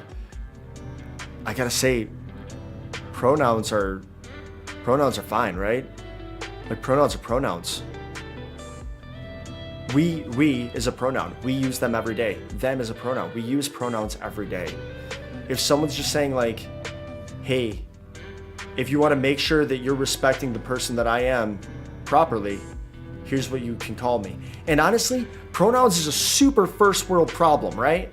Like, if I'm worrying about what I'm eating today, I'm probably not worried about whether or not someone is using the right he or she with me. Children will find it too hard? I don't think children will find it too hard. I think children are impressionable, but I think they're also way smarter than we give them credit for. And if you just explain it like it's a normal thing, it's not going to throw anybody, right? Like, you tell kids stuff every day, just facts, right? Like, call the police when you're in trouble, or no, you have to look both ways before you cross the street. You don't want your 4-year-old asking why that man is doing another. Yes, I don't think that I think it's fine to keep sexual content, like why is that man boning that other guy, right? But at the same time, I would also not want my 4-year-old asking why that man is wrestling that woman, right? So the same thing, it's the same and same. It's the same and same. I wouldn't want my kid, I wouldn't want a toddler watching two adults having sex. That doesn't matter whether they're gay, trans, straight. It doesn't matter at all. None of that matters. Drag queens performing for children crossing the line. I don't know where that started. Their performances are too sexual. I would imagine that drag performances for children are not. If you want to touch my dick, you gotta wash your hands. I would imagine that drag performances for children are not the same as drag performances for adults. I haven't been to either, but I would imagine that the content varies wildly. Or you may have something like Shrek. Do you remember Shrek? Did you watch Shrek as a child? Go back and watch Shrek now. And what you will see is there were a lot of jokes that flew over your head as a child that landed directly on point with your parents. And they were able to laugh at those jokes, and you were able to laugh at Donkey, right? That was incredibly well done. And I think that there's an area for live performances to do the same. And if it is done by someone who appears as a woman in incredibly vivid, vibrant, heavy makeup, such that no one would ever assume that they are a man outside of that stage performance, what's wrong? What's wrong with that, right? They did do Aunt Jemima dirty. They did Aunt Jemima dirty. They did Aunt Jemima dirty. That 100%. They get away with murder, also the double standard. Johnny Depp fired immediately. Ezra Miller kept as the Flash. Only difference is Ezra Miller is non-binary. So here's the thing. Two different companies, right? And I think the only reason they kept Ezra Miller on as the Flash was because the Flash was already filmed. Like they were finalizing the movie. Same company, but it wasn't. The Flash was Warner Brothers, and Johnny Depp was fired by Disney. From Fantastic Beasts. You have a meeting tomorrow, which will be the third time you've been in the same meeting because one person can't understand what's going on. Bro, that sucks. Now, here's the thing. That is a fair critique, but I would assume there was something else going on in the background. Shit came out before the Flash film. Did it? I'm trying to remember, because I do remember Ezra Miller going buck wild, like a Hawaiian crime spree. I just don't remember when it was. Weird shit came out before it filmed? Okay. It wasn't any kidnapping type shit.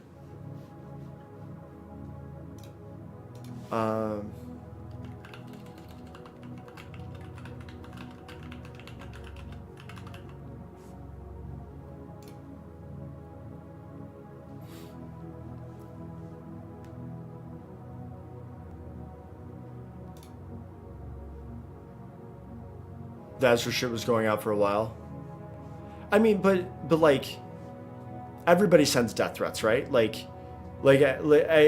mentioned at the start of the stream, there was a dude who murdered his dad, beheaded him because his dad was a federal employee, and then filmed a video where he talked about the woke mob and Biden, right? So you can't.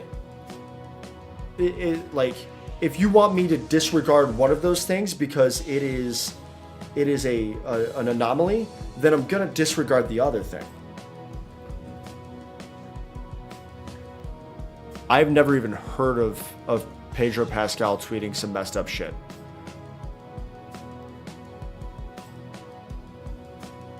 But if anything, it would be easier to get rid of Pedro Pascal. Like, yeah, he's beloved, but he's also a white guy, and if we're to hold on to the woke logic, then Pedro Pascal is easier to cancel. You can get away with more in Hollywood than I can because you're gay. Hey, all you know about me is I'm single. You don't know where I'm at. Maybe I'm a fan of everyone. I mean, Pedro Pascal is a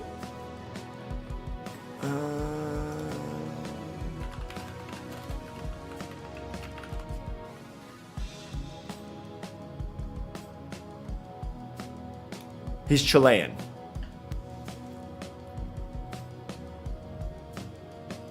But, like, he's white presenting, right? Kevin's gay, what do you mean? Gay for you. But, like, he's white presenting. He knows English. He does not look like, you wouldn't see him and be like, that's an Hispanic man, right? In much the same way that, like, all of the champions for George Zimmerman after Trayvon Martin's death, all of the champions for George Zimmerman were like, he's Hispanic, you can't be angry at him. No, like, you can be angry at people when they do weird shit. It's okay. Gina's right wing, Pedro's left wing. Yeah, but, like, I mean, if you do weird shit, you do weird shit, right? Like, I want everyone held accountable. If you do weird shit, you do weird shit. You know, it's kind of along the same lines as everyone who was like, who, you know, the folks were like talking about Trump being on Epstein's plane, right? Like, and then when someone would mention Trump being on Epstein's plane, everyone was like, yeah, well, Bill Clinton was too. Cool. Hold him accountable. They tried to destroy Chris Pratt. Yeah, there was probably, I don't know who they is, but he said some like he like went pretty preachy at one point. I think, wasn't it like Nickelodeon? I mean, if you're gonna be worried about like, if you're gonna be worried about the impressionability of children, shouldn't you also apply that to like pushing religion? Thank God people rallied and kept Chris Pratt's career alive. No, I mean, no one's perfect, right? Like, I don't expect people to be perfect. If you do something that should lead to a point where you are asked not to return for a movie role or to be fired off of a specific production, then I would hope that the standard is applied evenly, right? Just like with Jonathan Majors. You don't, yeah, I don't like his preachy stuff. Like with Jonathan Majors, like I am glad that Disney and Marvel let the matter play out in court. That is what I would hope happens, right? I am a firm believer in the believe women. I am also a firm believer in respect the due process, right? So when you coming after his disabled son and attacking Chris Pratt, I don't know anything about that. I'm just gonna be dead ass. I didn't even know Chris Pratt had a kid. But right, Disney didn't let Johnny Depp play right. And I think they learned from that. Honestly, I think they learned from that. And that's why I'm glad that they did what they did with Jonathan Majors.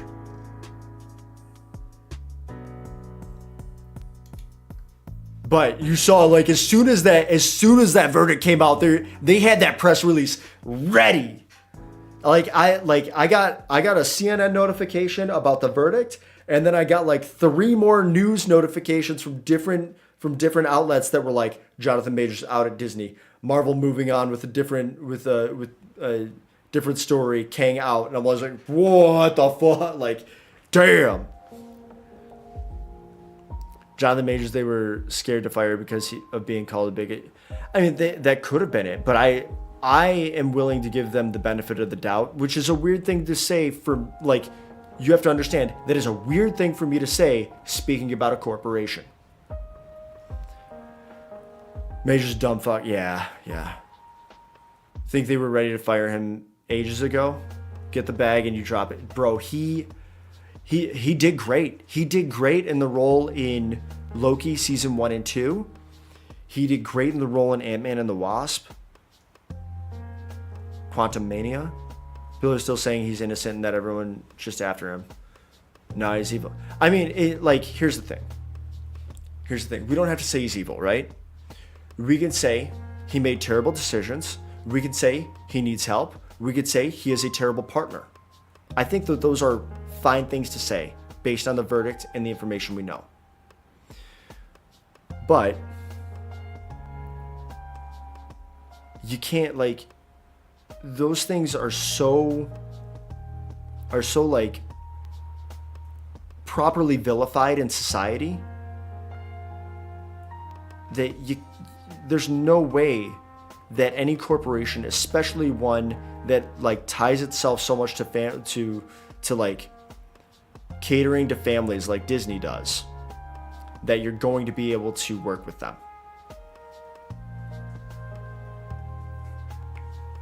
Yeah, good actor. There might be something for him in the future, but he had Marvel money.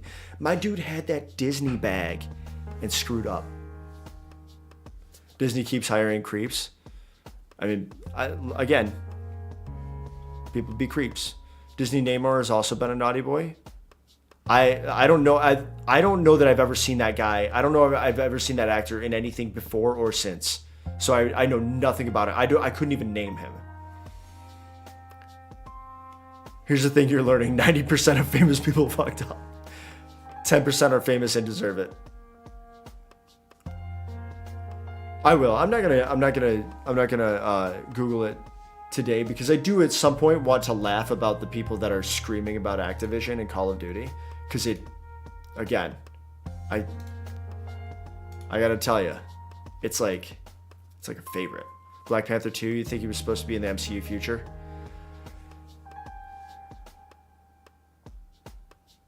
Yeah, because they didn't kill him. Namor movie was supposed to happen.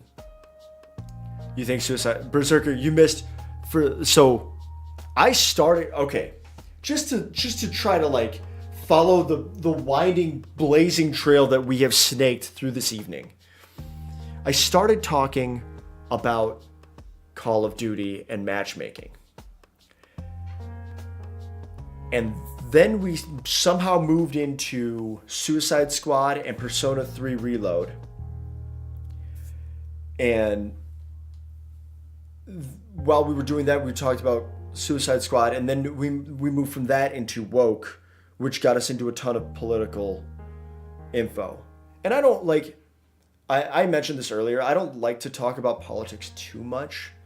And I shouldn't, I don't like to talk about politics too much because I'm an emotional person, and when I think about how terrible things are for certain people, I get frustrated by it and then I yell, right? The identity politics I don't mind as much because I think that I can do a pretty good job in terms of sharing exactly why I think that political figures should stop talking about identity politics and culture wars and drumming up culture wars for their own benefit.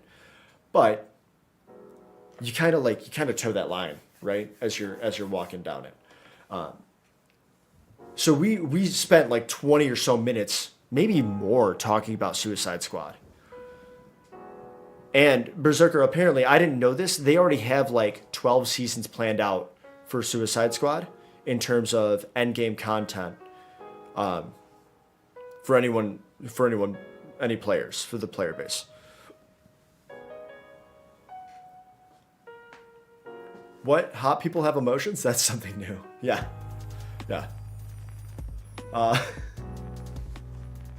Hello, it's me. Emotive guy.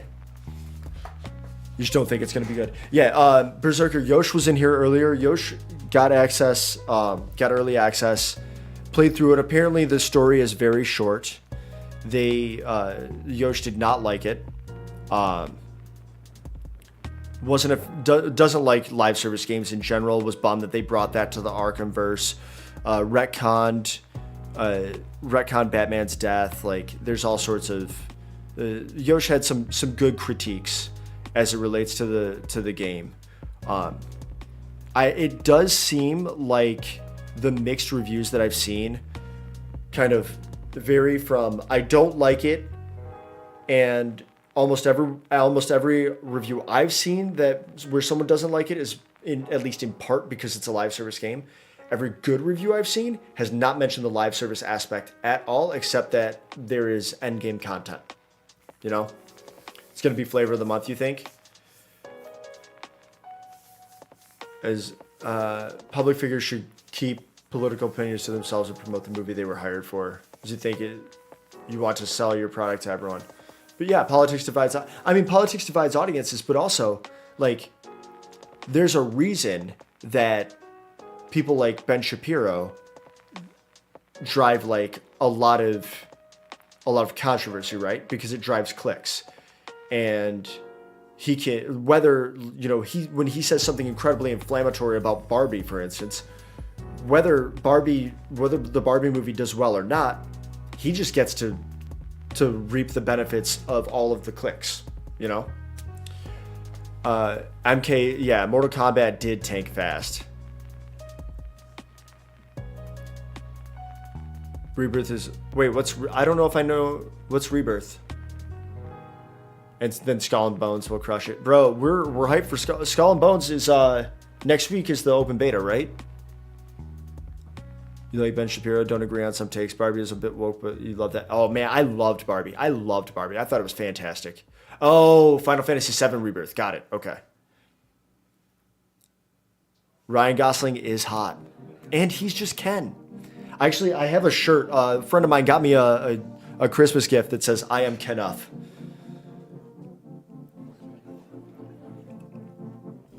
Ryan Gosling, hot, talented, killed the role. Margot Robbie, hot, talented, killed the role. Could wear a trash can and soaking Ryan Gosling. More like Canadian? Thanks, dude. Thanks. Holy shit. Bro, that's so mean. I love it, but that's so mean. Like, for no reason.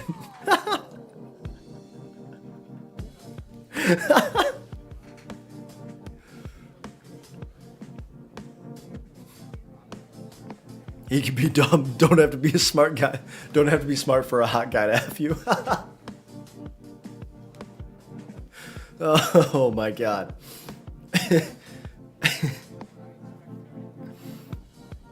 Oh. Sometimes you just want some action. Even if it's just from dumb people, right? Sometimes it's better because you don't have to entertain them with like intelligent conversation. Doesn't matter how much IQ they have. Hell yeah. Oh my God. Oh, Berserker, did you see that Call of Duty came out with a whole blog about their skill-based matchmaking?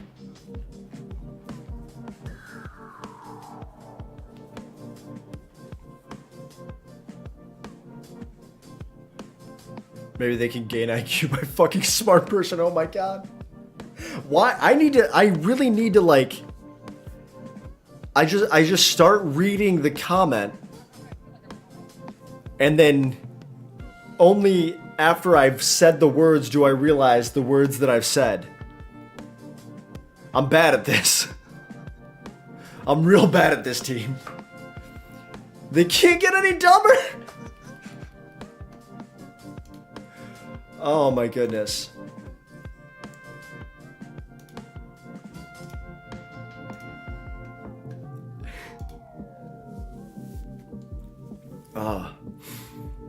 Oh my God. This is good. All right, so this chat is a treat.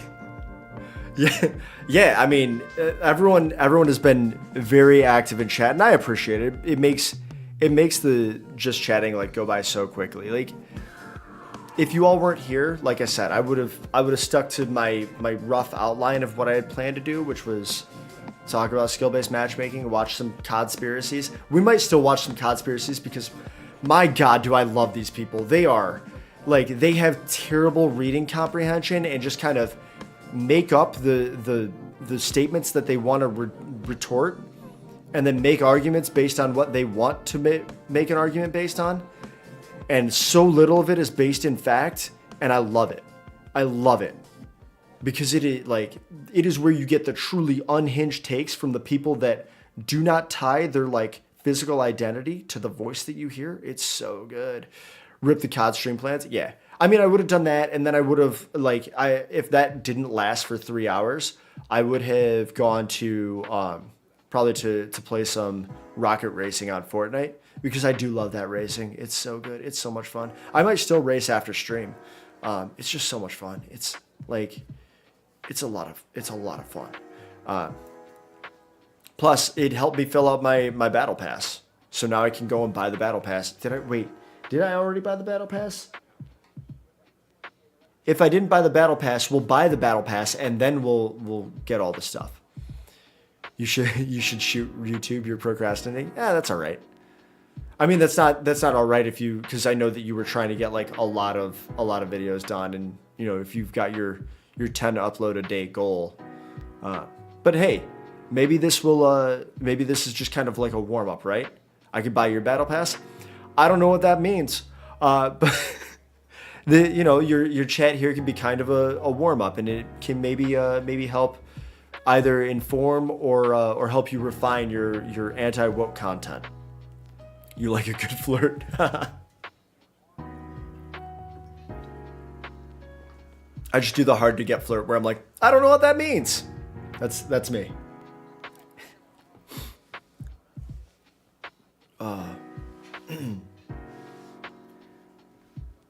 But yeah, I always have an outline, and then if I get thrown off, like if we divert into something different, that's okay. You really could flirt with a tree branch? Nice. That's a talent too. I am apparently sometimes a flirt and do not realize it, which is the problem, because I think people are just being nice to me. Actually, holy shit! Wait, this might be perfect. This actually, hold up, wait. We're gonna watch something different.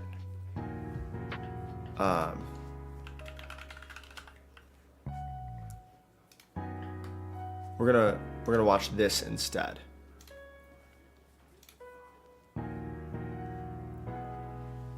Oh, tree branch, you were looking branchy today. Licking lips. Hell yeah. Okay. So we are going to watch Casually Explained.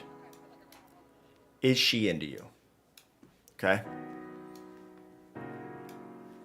This is what we're gonna watch. You belong in Arkham Asylum with your mind? I mean, Arkham Asylum is for the criminally insane, not the sexually manic, right? Like, that's fine. As long as you keep your hands to yourself and only share them consensually, I don't think you're ever going to find yourself anywhere near Arkham. Also, it's the criminally insane, so maybe they put the regular, like, non-criminally insane elsewhere. Or, because you haven't done anything to, like, garner the attention of the state, they just let the regularly insane just, like, hang out wherever they want. A la the beginning of Joker, right? Okay, hang on, wait. I have to pause this. And then, Casually Explained. Is she into you? I still have this muted because I wanted to make sure that I was looking up the right thing, and that I wasn't going to turn this on to just a long ad. All right. I know a lot of guys have trouble picking up on the signs of whether or not a girl is into them, so today I want to do a little quiz so you can see. All right, so we know if she actually does. We know that guys don't always understand if a girl is into them, so he's got a quiz for us to take a look at. Let's see. Boom, boom. As always, I'm posting the link to the video in chat. Go and like this, interact with it. Hang out with Casually Explained. This is 2.5 minutes. We can make it through this, right?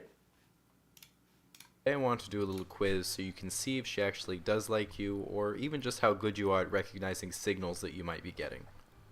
Let's say you're in a bar and you look across the length of the counter and you see a cute girl who glances at you briefly, does a quick hair flip, and then turns back to her friends. Is she into you? Eye contact is obviously a good sign, but you Probably really can't can't tell. tell from this example. She could Can't just tell, be yeah. adjusting her hair, and maybe she was looking at someone behind you.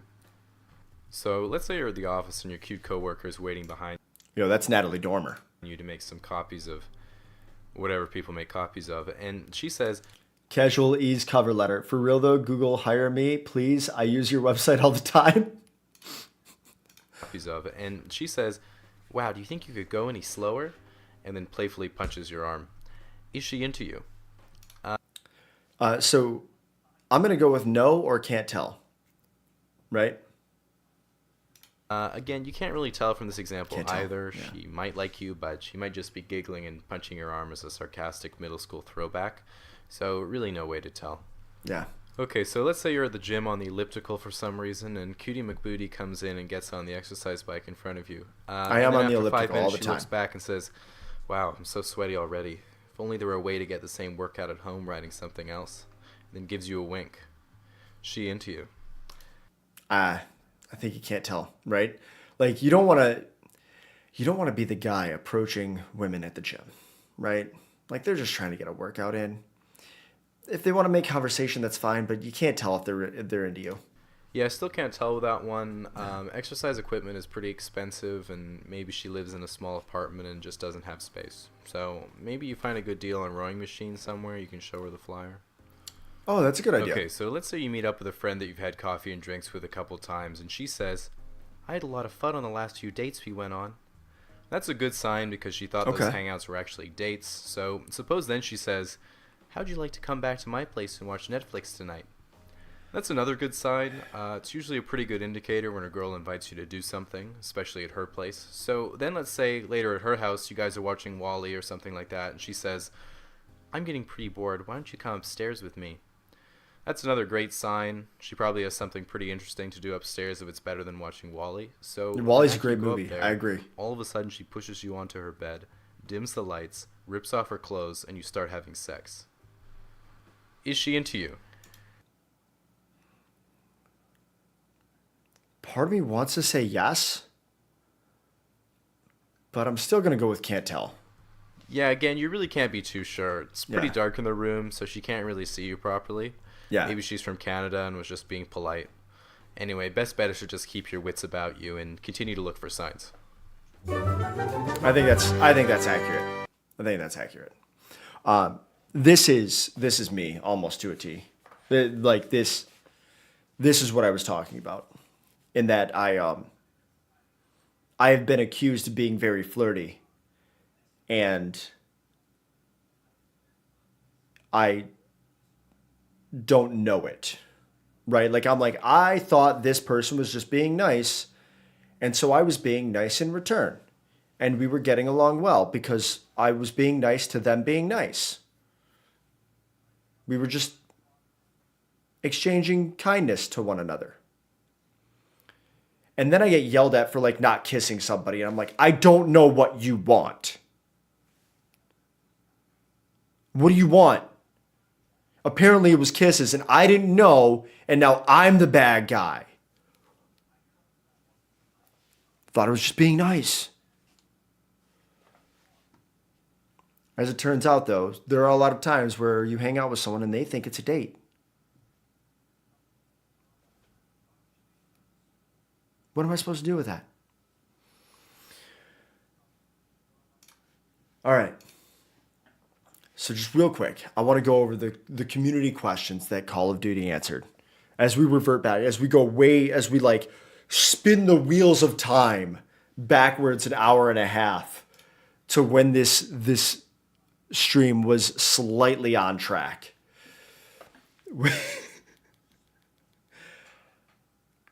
Call of Duty answered some FAQs from the community, which I thought was cool, right? I thought that was pretty cool. That's kind of nice of them. I thought that was a cool thing that they did. We're gonna get the music back here, a little in the background, just to keep it so it's not just like dead silence when I'm not talking, because that's weird. Does Call of Duty consider player engagement, like time played, as a factor in matchmaking? We do not consider how often or how much you play when determining matchmaking. So this is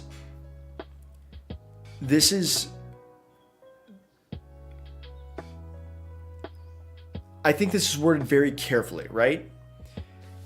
They don't consider how often or how much you play when determining matchmaking, but we know that their matchmaking is designed to retain players, which in general would be designed to increase time played by players.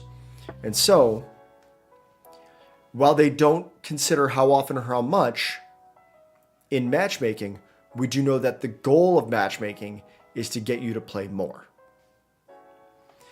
Does the Call of Duty matchmaking process impact any in-game elements such as hit registration, player visibility, aim assist damage, etc.? No. I like that. Super clear. No. Our matchmaking process does not impact game elements.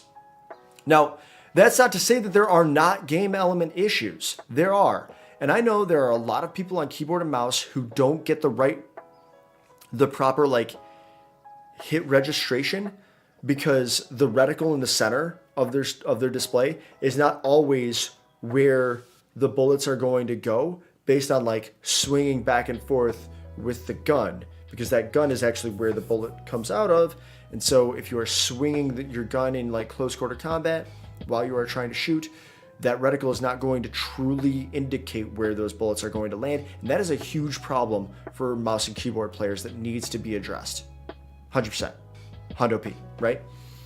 Does spending money on Call of Duty content such as bundles, Battle Pass, or Black Cell change how players are matched? Money spent does not in any way, shape, or form factor into matchmaking. Also nice. Does not matter, right? Now, here's the thing that's important. They do, okay, all right, easy there. Okay. Here's the thing. They do say money spent, right? So, does this mean bundles purchased, right? Because I could spend no money, but just by virtue of my playtime in Call of Duty, I can gather free COD points, and I can then use those COD points to buy a bundle, to purchase a bundle, even though I have spent 0 IRL dollars of my national currency. So I think that I think this is also specifically worded to show that money spent does not in any way, shape, or form factor into matchmaking, and we'll talk about that a little bit later when we look at one of these conspiracies, because I think there's a little bit of credence to one of them, but I also love how hard the guy hits it. He's just off a nut, and it's awesome. Does Call of Duty use bots in multiplayer matchmaking? Call of Duty multiplayer, so they do specify multiplayer. They said this is multiplayer, this is for multiplayer specifically. Does not use bots as part of the general matchmaking process. If this changes in the future, we will inform the community. And I think that they say of the general matchmaking process because you can create private lobbies with bots specifically. You can do that. So there are bots in multiplayer, technically. Oh, I thought I heard Flynn playing with his toy back here, but he didn't. Do partners or content creators get special consideration in general matchmaking? No. Love that. Love that. Specifically as it relates to multiplayer, we know that this is multiplayer. It's not ranked. It's not Warzone. So that answer might be different when we get the Warzone info. We do not change the matchmaking process based on who owns the account. In specific cases, such as for events like Call of Duty Next, we may be required to customize how lobbies are formed. However, these events usually take place in private matches and do not impact general matchmaking. Yeah, fair. Right? That's cool. We Call of Duty Next, we know it's a special event where it's just their QA teams and the and content creators. So, okay. Have you ever considered an opt-in, opt-out system for the matchmaking algorithm? Our data suggests that splitting the player base with an opt-in, opt-out matchmaking system will have negative consequences on the overall player pool. That means potentially longer wait times based on... Yeah, so this just goes back up to this thing here, right? If they do not have enough people on every spectrum of the skill scale playing, then they get this spiral where more and more people will slough off of the player base because they are no longer having fun because they are getting shit on all the time, right? And so if you do that, the only people you will have left are the higher skill players, and those higher skill players will continue to be the ones complaining about skill-based matchmaking because they're only getting matched up against other higher skill players. Same thing here. An opt-in, opt-out matchmaking system will create that same spiral, but just amongst the entire player base. The only people that will opt out are the people at the top end that complain about skill-based matchmaking. Or the people that think they're the people at the top end and then realize that they're not the people at the top end because they keep getting matched against the people at the top end. That means longer wait times based on the type of matchmaking selected, plus add in that playlist, map in mode, history, platform, and more, and match the poor connections. Have you ever tested removing skill as a consideration for matchmaking? We have run tests over the years to determine if removing skill as a consideration for matchmaking makes sense. We will continue to launch those tests periodically. To date, the data remains consistent with what we detailed above. Players tend to quit matches or stop playing if they're getting blown out, resulting in a negative overall experience for all players in the lobby and the general player population. I'll be dead honest with you. I think it was yesterday. I played through a few matches on multiplayer. I was trying to level up one of my marksman rifles, and I was just getting shit on. I was getting dumpstered left and right, and I quit matches. Like, I just left. I'm there for a reason. I'm there to level up this gun, right? And if I'm going 3 and 13 in my first 30 seconds, I don't want to be there. I'm not going to accomplish my goal in any meaningful amount of time. So I'm not going to play it. That's just it, right? If that's skill-based matchmaking, because I was doing well with like snipers and they were like, oh, you're going to do well with marksmen. No one's going to do well with a marksman compared to a sniper. Are you an idiot? First. But if you're, if they're like, hey, we need to put you in higher lobbies because you're doing well with snipers, and then I come in with a marksman, which are decidedly my worst weapon class to use, then I'm going to get shit on. And I'm not going to want to play. So I ended up quitting like 4 matches in a row because I kept getting dumpstered. Like spawn, kill, spawn, kill, spawn, kill, spawn. And I'm not talking like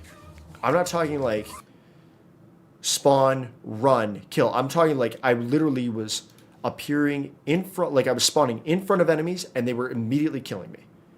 I tried to launch a UAV 5 times before I was able to do it. Because as soon as I was spawning, I was getting killed before I could launch the UAV. Like literally. Spawn, pressing this button right here, because that's the UAV button. That's all I had to do. And I was getting killed before this could register as an input. So I just left. I don't want to be in that lobby. That's not for me. That's for someone else. Like Call of Duty, you got me messed up. We purposely do not disclose when these tests occur because it may impact feedback or the data we see during these tests. Yeah, that makes plenty of sense, right? 1, everyone complains about skill-based matchmaking. So when they do run these tests, more than likely, they want candid data. And honestly, more than likely, probably still see just the same amount of complaints about skill-based matchmaking. Have you considered removing skill from matchmaking in specific general multiplayer game modes? We have considered this in the past and we will continue to examine if this idea makes sense as part of an experimental playlist or in specific modes. We have nothing to announce on that front. I would be fine with this. Trying it out. What's up, dude?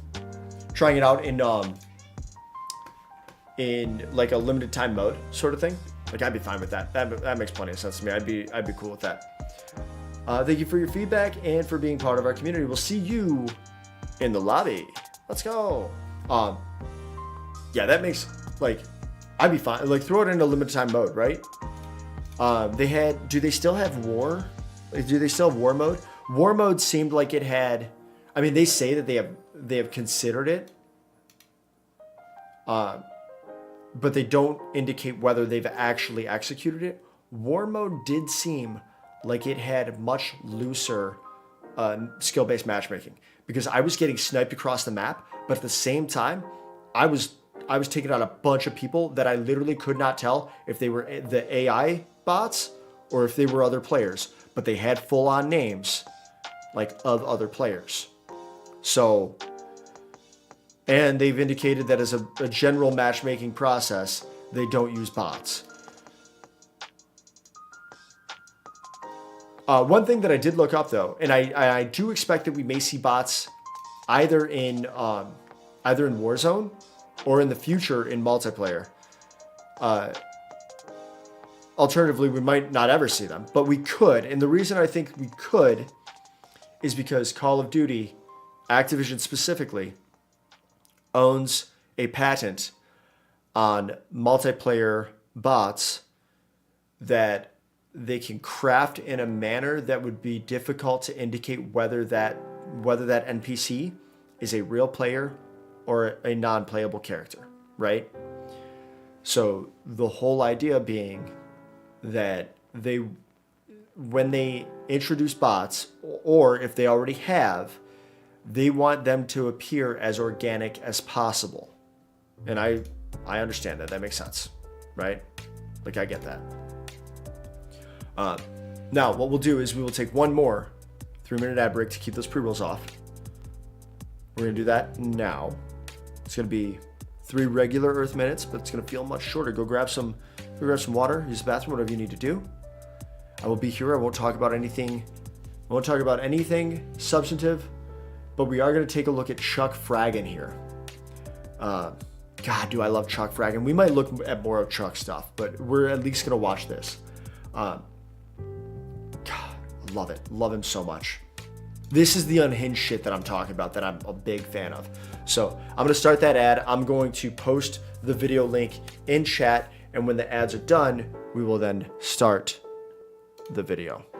All right. See you in 180 seconds.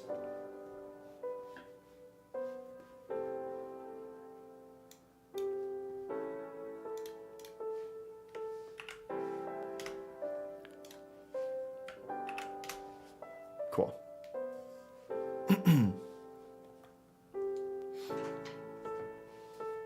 Also going to check my phone because I have a ton of messages and shit. Okay, so that phone call that I got shortly after I started streaming did not leave a voicemail. So that's good. Because that means I don't have to call him back.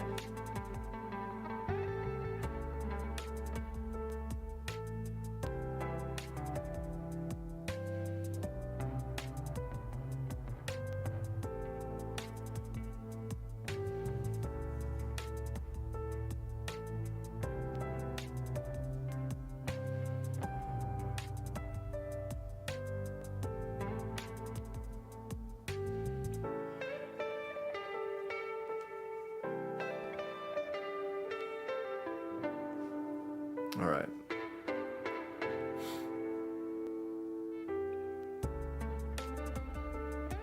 Snapchat wants me to look at my December memories. I don't want to do that.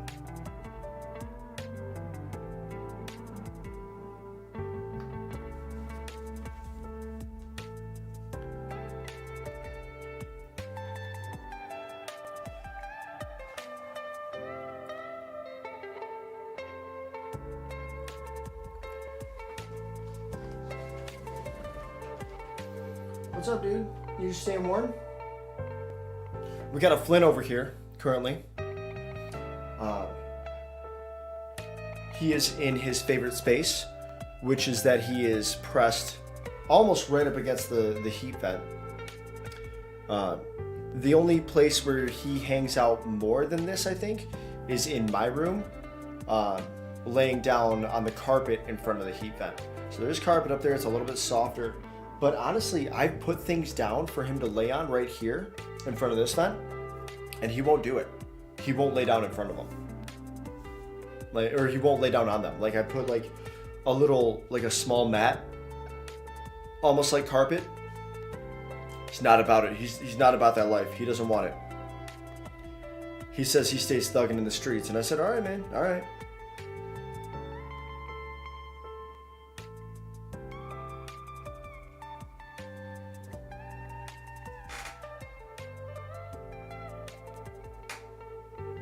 took a picture of him because I love him so much.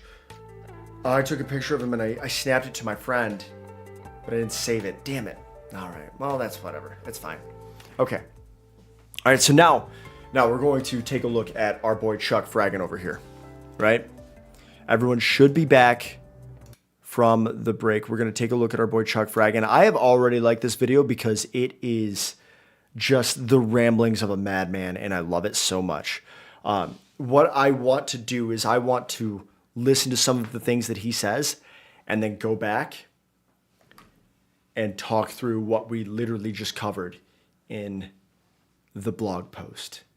Because again, I think Chuck is either intentionally ignoring a lot of this, or M4G14N7 just resubscribed for 16 months. Ramble Magma about dude Giant. rambling. Sounds legit. Magma Giant. Yes, we are going to ramble about a dude rambling, but I love it so much because I don't know if he's intentionally being this unhinged or if he's unintentionally just got this bad of reading comprehension. But either way, I love it. I can't describe more. Like, I wish I could describe specifically what it is I love about this, but I just love it. Also, thank you for the resub, my guy. 16 months. Damn. That's almost 2 babies worth. It's almost 2 human babies. Whew. I mean, I guess it could be more than 2 human babies if we're talking like twins and triplets and shit, but we're not. I'm talking just like regular 1 human gestational period. It's a weird way to phrase that, but okay. Let's go. Chuck. All right, Reverse Boost Nation, we're going to get straight to it. Skill-based matchmaking was trending yet again on X. Activision. First off, I know that he's unhinged because he literally calls Twitter X, like, on purpose. By him, like he uses those words himself. Was giving us some talking points yet again, but they wasn't saying nothing. You know what I'm saying? They're blowing more smoke up a you-know-where, trying to fool you-know-who, giving us the business, their corporate talking points. Yo, we got a 5th grade Canva project as like their little screenshot they get. Buy guns. If you buy microtransactions, trying to fool you-know-who, give 5 seconds to make this thing. Their little screenshot they gave. Calling it a 5th grade Canva project is good. That's good. They probably took them 45 seconds to make this thing, and they're like, oh, well, they want to know about skill-based matchmaking. What should we give them, guys? I got a PowerPoint. I can throw it together in about 5 seconds. All right, we'll just make some stuff up. More talking points, guys. Like I said, man, they gave us a lot of words, but they didn't say a single thing. Here's the... I think that they said a lot. We covered that. I also think that they specifically used... I think they used their wording very intentionally. I think that their blog went through probably a number of edits, proofreads, and probably a couple trips over to legal to make sure that they weren't disclosing any like proprietary information, like sharing numbers that they weren't allowed to share, things of that nature. Little picture that they gave us, a little diagram. Yeah, there you go. Look at that. Wow, guys. We already so saw complex. Connection. Ping is king is at the top. Yeah, okay. We're going to talk more about that here in a second. Playlist diversity. Bruh, hey, I'm still trying to figure out what that is. And I'm not trying to be stupid either. Yo, let me know. What do you think playlist diversity is? I mean, are you basing it on my demographics or something? No, they're literally basing it on playlist diversity. And the cool thing is, they explained it here. The number of playlists available for players to choose from. That's playlist diversity. I don't think Chuck read anything here. I don't think he read past this. Like he thought, but then he had to because he literally used the phrase ping is king, right?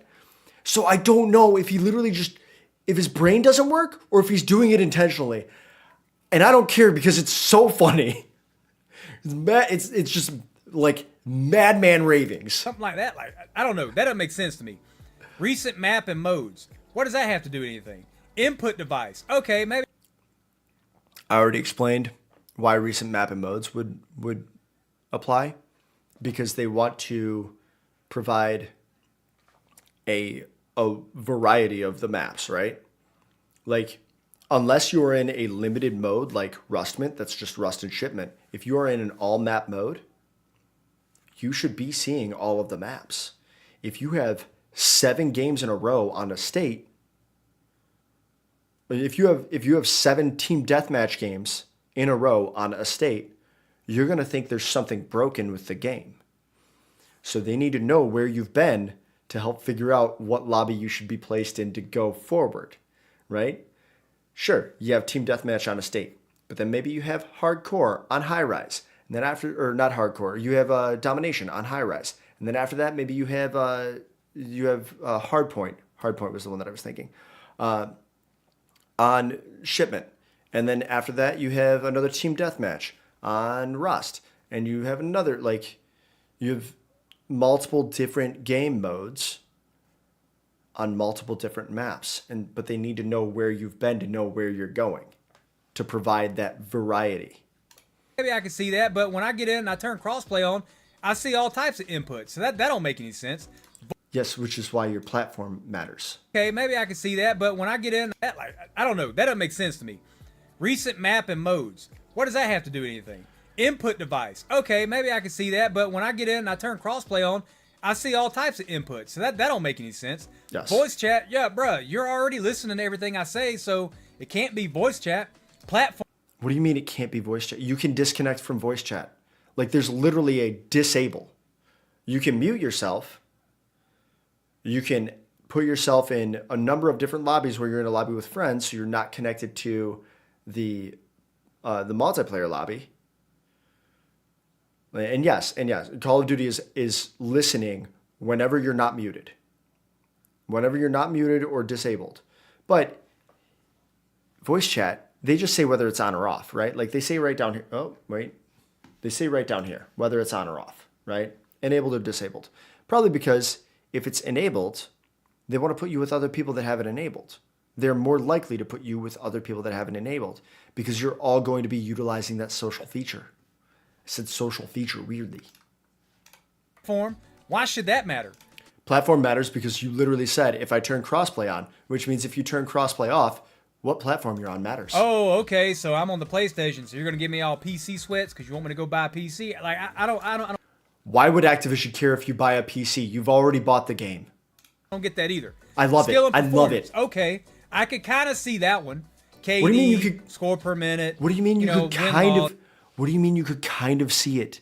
My dude, your whole thing is reverse boosting. Your whole thing is trying to exploit the skill-based and engagement optimization matchmaking. And you do that by quote-unquote reverse boosting, by tricking what you think you're doing is tricking the game into thinking you are a worse player than you are. You can't say you can see that. It's literally your whole thing, my guy. Like, it's your whole thing. And then time to match. So that's supposed to be rolled into connection, right? So you're saying, all right, if I'm in Atlanta, yes, time to match is the second most important thing. Atlanta, which will give me ping as king and give me a better experience. Bruh, I'm connecting to people in Nevada, Canada, Mexico, El Salvador, yes, London. You connect to your server. I check my little stats, and then your man. server connects to it's all the Call over of Duty the data centers. The only way I can get the lobby that I want closest to my house is I have to use a VPN. So all that is BS. I'm pretty sure a VPN we know only what's really increases driving the skill-based matchmaking in EOMM. Plus, the EOMM, man, that's just a whole different process but from Demonware that I made a video about a long time ago. We're just talking about matchmaking, skill-based. Okay, so one thing. I thought that he was just saying Demonware is like a pejorative shorthand. No, Demonware is actually a networking company based in Ireland that is a wholly owned subsidiary of Activision. And so they do handle a lot of the network, netcode stuff for matchmaking in Call of Duty. I didn't realize that. I thought he was just like, Demonware, right? Which I kind of wish I hadn't looked into it because now I'm like, damn, it's a real thing. Like, I really wanted it to not be a real thing. It's matchmaking. And it has to do with money. Now, I'm going to show you another diagram that I made a video about a month ago, talking about how the patent and the algorithm and all that factors in to microtransaction. Take out lobby in the middle of that circle and put microtransactions, because that's all that matters. That drives all the other this thing stuff. That I love, player diversity. Okay, how much money am I spending? Time he gets to match. rambling how so fast hard. Do you want me to get into a match? How much money did I spend? Skill and performance. How much well money are you did I doing spend? with the gun you just bought? That's all that matters. Here it is, right here. Go down The other and thing look. is he gets Look at the so diamond. into his First rambling player purchased item. Yes or no? If it that he stops saying microtransaction and starts saying microtransaction a couple times. All right, so this is a figure from a patent application, right? Identify item that may be relevant to a first player. Identify a second player that possesses the item. Tune match variables and or coefficients to match the first and second players. Match first and second players. First player purchased item? Yes. Place first player in a gameplay session for which the item is effective. No. Update player profile to indicate non-purchase. Right? Okay. it's yes, then you're going to place that person in a gameplay session for which the item is effective. Listen, I get people who tell me I'm crazy. Guys, if you buy bundles in this game, if you buy guns, if you buy microtransactions, it could be a skin, it could be a bundle, it could be guns, it could be just cosmetic. You could get Bert and Ernie Pro Rubber Ducky, the Howard the Duck skin, and it's going to bump you down into 812.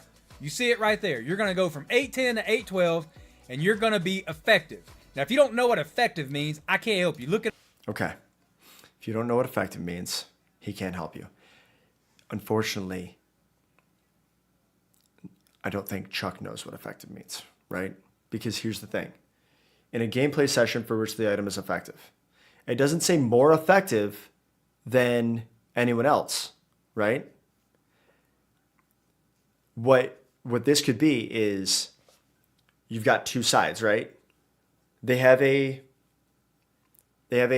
duck bundle in the store right now. That's what he was freaking out. There's a duck bundle where the skin is a duck skin, like you have a duck head, right? I have it. I love it. It's hilarious. It's so dumb, but I love it. For which the item is effective. So that just means that the next match I go into, they will probably put me on the team where that skin is going to show up. That's all. So that I can use the skin that I just bought. Which means if I'm on, Op 4 and Cortec, I'm going to be on Cortec, not Op 4. Because that's where the skin is. That's where the skin resides. So all they got to do is switch the teams, right? All they got to do is be like, hey, this team's Op 4, this team's Cortec. There you go. Now, that skin is effective in that game mode. That's all. That's it. That's everything. That's the whole thing, right? Because a cosmetic skin doesn't give you an advantage. There's no way that it can be more effective than anything else. Because it's just a cosmetic. It's just a cosmetic. They can't put you in a match to make that item more effective. By definition. People are either see it or they don't, right? Like, it's not like I bought a camouflage. People either see it or they don't. Either their eyes work or they don't. My man doesn't know what effective means. Look it up in the dictionary. But if you don't, I don't need if you did not buy an item, it'll go to the no side and you'll go down to 814. Update player profile to indicate non-purchase. Yes. If you ever wonder why you have to update your game, close the app, join session, invite a player, you have to do it like every hour. Guys, it's real-time marketing with the microtransaction system. We could take a look at Chuck here because he shows us how to like use bots and use like other players to reverse boost. And so there may be a reason why after you add and then quit and then add and then quit and then add and then quit a bunch of parties and a bunch of lobbies, that the game is like, you need to update, dude. Probably because they don't know what the fuck you're doing anymore, dude. They're like, is your game broke? Is your connection okay?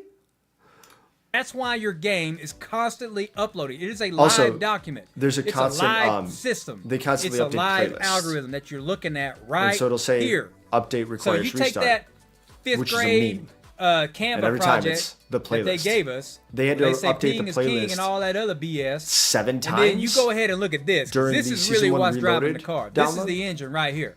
Scoring engine, analytics, pipelining, microtransaction, the UI. Listen, microtransactions run this game. They are all about making money. Yeah, Activision is all about making even money. if you don't believe me, or if And you you do can believe me, shit if you on made it this far in the corporations all you video, want hit for that that. subscribe button, guys. I hate my channel's corporations not for that. growing because they think I'm out here lying. But I hate you get them what I'm saying? because they're I trying haven't to make gained money off of 4,000 the backs of subscribers exploited in about individuals. 5 weeks because Not off people the think backs I'm out of here the people lying. that are No, it's enjoying because the they game. agree with me. And for every 1,000 people that come by and say, Chuck, man, hey, this is crazy, man. I can't believe they're doing this. I'll get 1 or 2 idiots, and they're like, oh, man, this patent doesn't even work. It's exploratory. It's not impletive, or whatever they come in here with. Impletive. I really think they work for Activision. But it all boils down to this. There you go. It's a big old steaming pile of bull. I can't say it, guys. They might demonetize my video. You can say it. You just can't like drop it. I couldn't help it. You can't It's drop funny. a ton of swears. This is the diagram all they throughout should have your gave video, us. right? Them smiling with a $sign on the bull, and then put Call of Duty and us, the player base, in that big pile of turd right there, that big old steaming pile, and then The big underneath pile this of right, turd. microtransaction. Welcome to Call of Duty. Microtransaction. Mother, and either buy or Microtransaction. get out. Spend the money or go find something else to play. Buy the rubber duck, because you know you love it, or get put in here with these giga sweats that haven't seen the sunlight in 3 weeks and just take it. Buy the That's rubber what duck, it is. right? I will take it to my Buy grave, the man. rubber You duck, cannot so change the my mind. next I have map seen this you're game going to nerf be my on shots. Cortac. I've seen this game kick me. I get put in the lobbies with these nerd Groots. This is a normal lobby, by the way. It's a tight match, but we do end up winning. He said this is a tight match. I would just like to point out, this is a Black Cell skin. He had to pay extra money for this skin. He had to pay I think 30 bones, like 30 bones extra to get this skin. Nerd Groots. This is a normal lobby, by the way. It's a tight match. But And we I don't do think end you up can do winning. that with COD I'm points, so sweating. he can't I'm have playing just like I'm using the farmed Swarm COD and the points Pomyat or whatever the hell this gun's off called. of I'm out here trying my absolute best. years of Still battle getting passes work, that he never getting bought. shot from every which way imaginable. Oh yeah, look at my ping. My ping's actually good. But guess what? This is a VPN lobby. I had to turn the VPN on. Okay, if I so don't you're run not the VPN, I'm 50 to 75 ping. 50 to 75. I don't know if that's good, right? Like I don't know what the average is, but 50 seems like it's probably pretty good. 50 milliseconds seems like it's probably pretty good. Also, he doesn't tell us. He doesn't show us his standard latency. He only tells us what it is. And it's one of those things where like if you can't trust, you can't be trusted, right?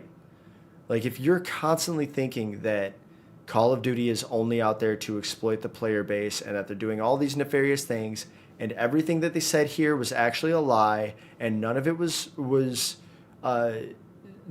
accurate, then to me that tells me that it's because you're also interested in doing nefarious deeds, right? I will take this for exactly what it says, not a single word more, right?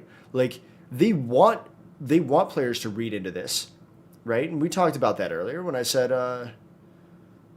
does spending money on Call of Duty content change how players are matched? Money spent does not in any way, shape, or form factor into matchmaking. They didn't say bundles purchased. They didn't say purchases. They said money spent, right? Does not in any way, shape, or form factor into matchmaking. But there is an area where, and this is what he had pulled up. This is the actual patent application. There is an area where, to some extent, wait, did I do it wrong? I did it wrong. Yeah. Can I just pop this out? Yeah. Okay. Right here. So we can see that there is a circumstance where, at least to some extent, bundles purchased, whether using free Call of Duty points or your national currency to exchange for Call of Duty points, does affect at least maybe what team you're on, right? Alternatively, place first player in a gameplay session for which the item is effective. If they're using a gun, you just got to make sure that they can use that gun, right? Don't put them in gun game. If they have gun game open as one of their options and they buy a bundle that has an LMG, don't put them in gun game because they can't use that LMG there. They have to use a limited, specific, strict number of guns. So why would you put them in a game mode where they can't use the item they just purchased, right? So it just favors potentially different modes because that gun would be effective in the game mode. Effective just means effective, just means it works there, right? And I just gave you specific examples of areas where it would and would not work. And effective just means it works. Doesn't mean it works better, doesn't mean it works the best, it just means it works.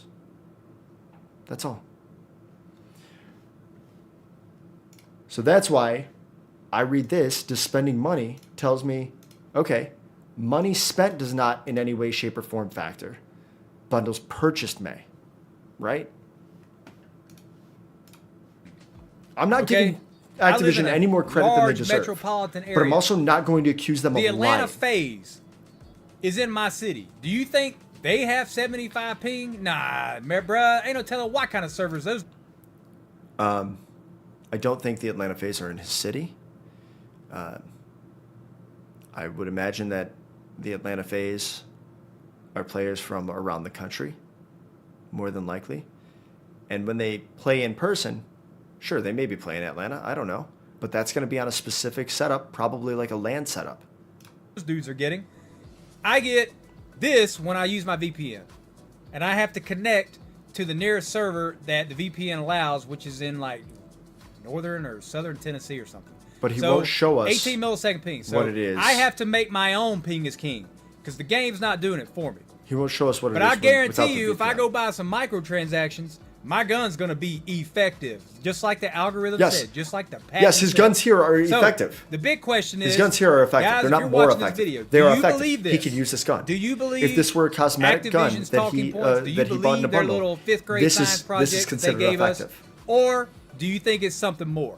I love the telling conspiracies. You guys, I've experienced it. Because he's just like, this isn't just he me coming out invents here definitions and for like, just words like, hey, in his brain. Trust me, bro. And then runs with Yeah, it. And I love That's it. my source. Nah, it's not even like that. Like I played. Ashley's President's Day sale has hot buys up to. Trust me, bro, is literally his source for everything that he has said thus far. It is not. Yo, Suits, I think, was the most streamed show of 2023, which is wild, right?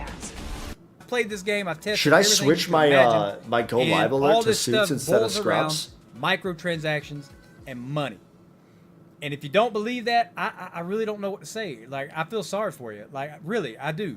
Keep giving them your money. I don't feel sorry for So, you, Chuck, it's- but I am it's just the laughing way it because is, this is man. wild. But like I said, man, we're gonna get out of here. I'm not gonna waste any more of your time. Activision, you're full of it. And if, I'll tell it to anybody. I'll tell it to any developer. I wish I was a million subscriber Activision- channel. That way I could get a little more Activision, leeway. you're full Yeah, of eat it. that group. But I am going to But continue I'm to not. play your We're game. making headway, guys. We are growing. I really do appreciate all your time. If you That's do my like the favorite. content, I once think that again, might be my subscribe to the favorite thing. channel. It's like, Come in and I'm do so yourself. mad Come about join the way that Discord. this game You know, we got a exploits great everybody, community, man. but I did buy the RBN, Black you guys Pass are the and best. also the game, But and I am going to it's play the game. BS, man. All this is BS. All that I algorithm. love it. I love It's just. I recognize smoke, that they're man. a giving us the capitalist, business. like, hoarder We of a all know what business. it really is. That's fine. Go buy You can some do bundles that. and see how much better your gun But you're is. providing me a That's all I'm good or gonna a say. service I'm gonna for get my out of here. funds. You guys have a great one. All right.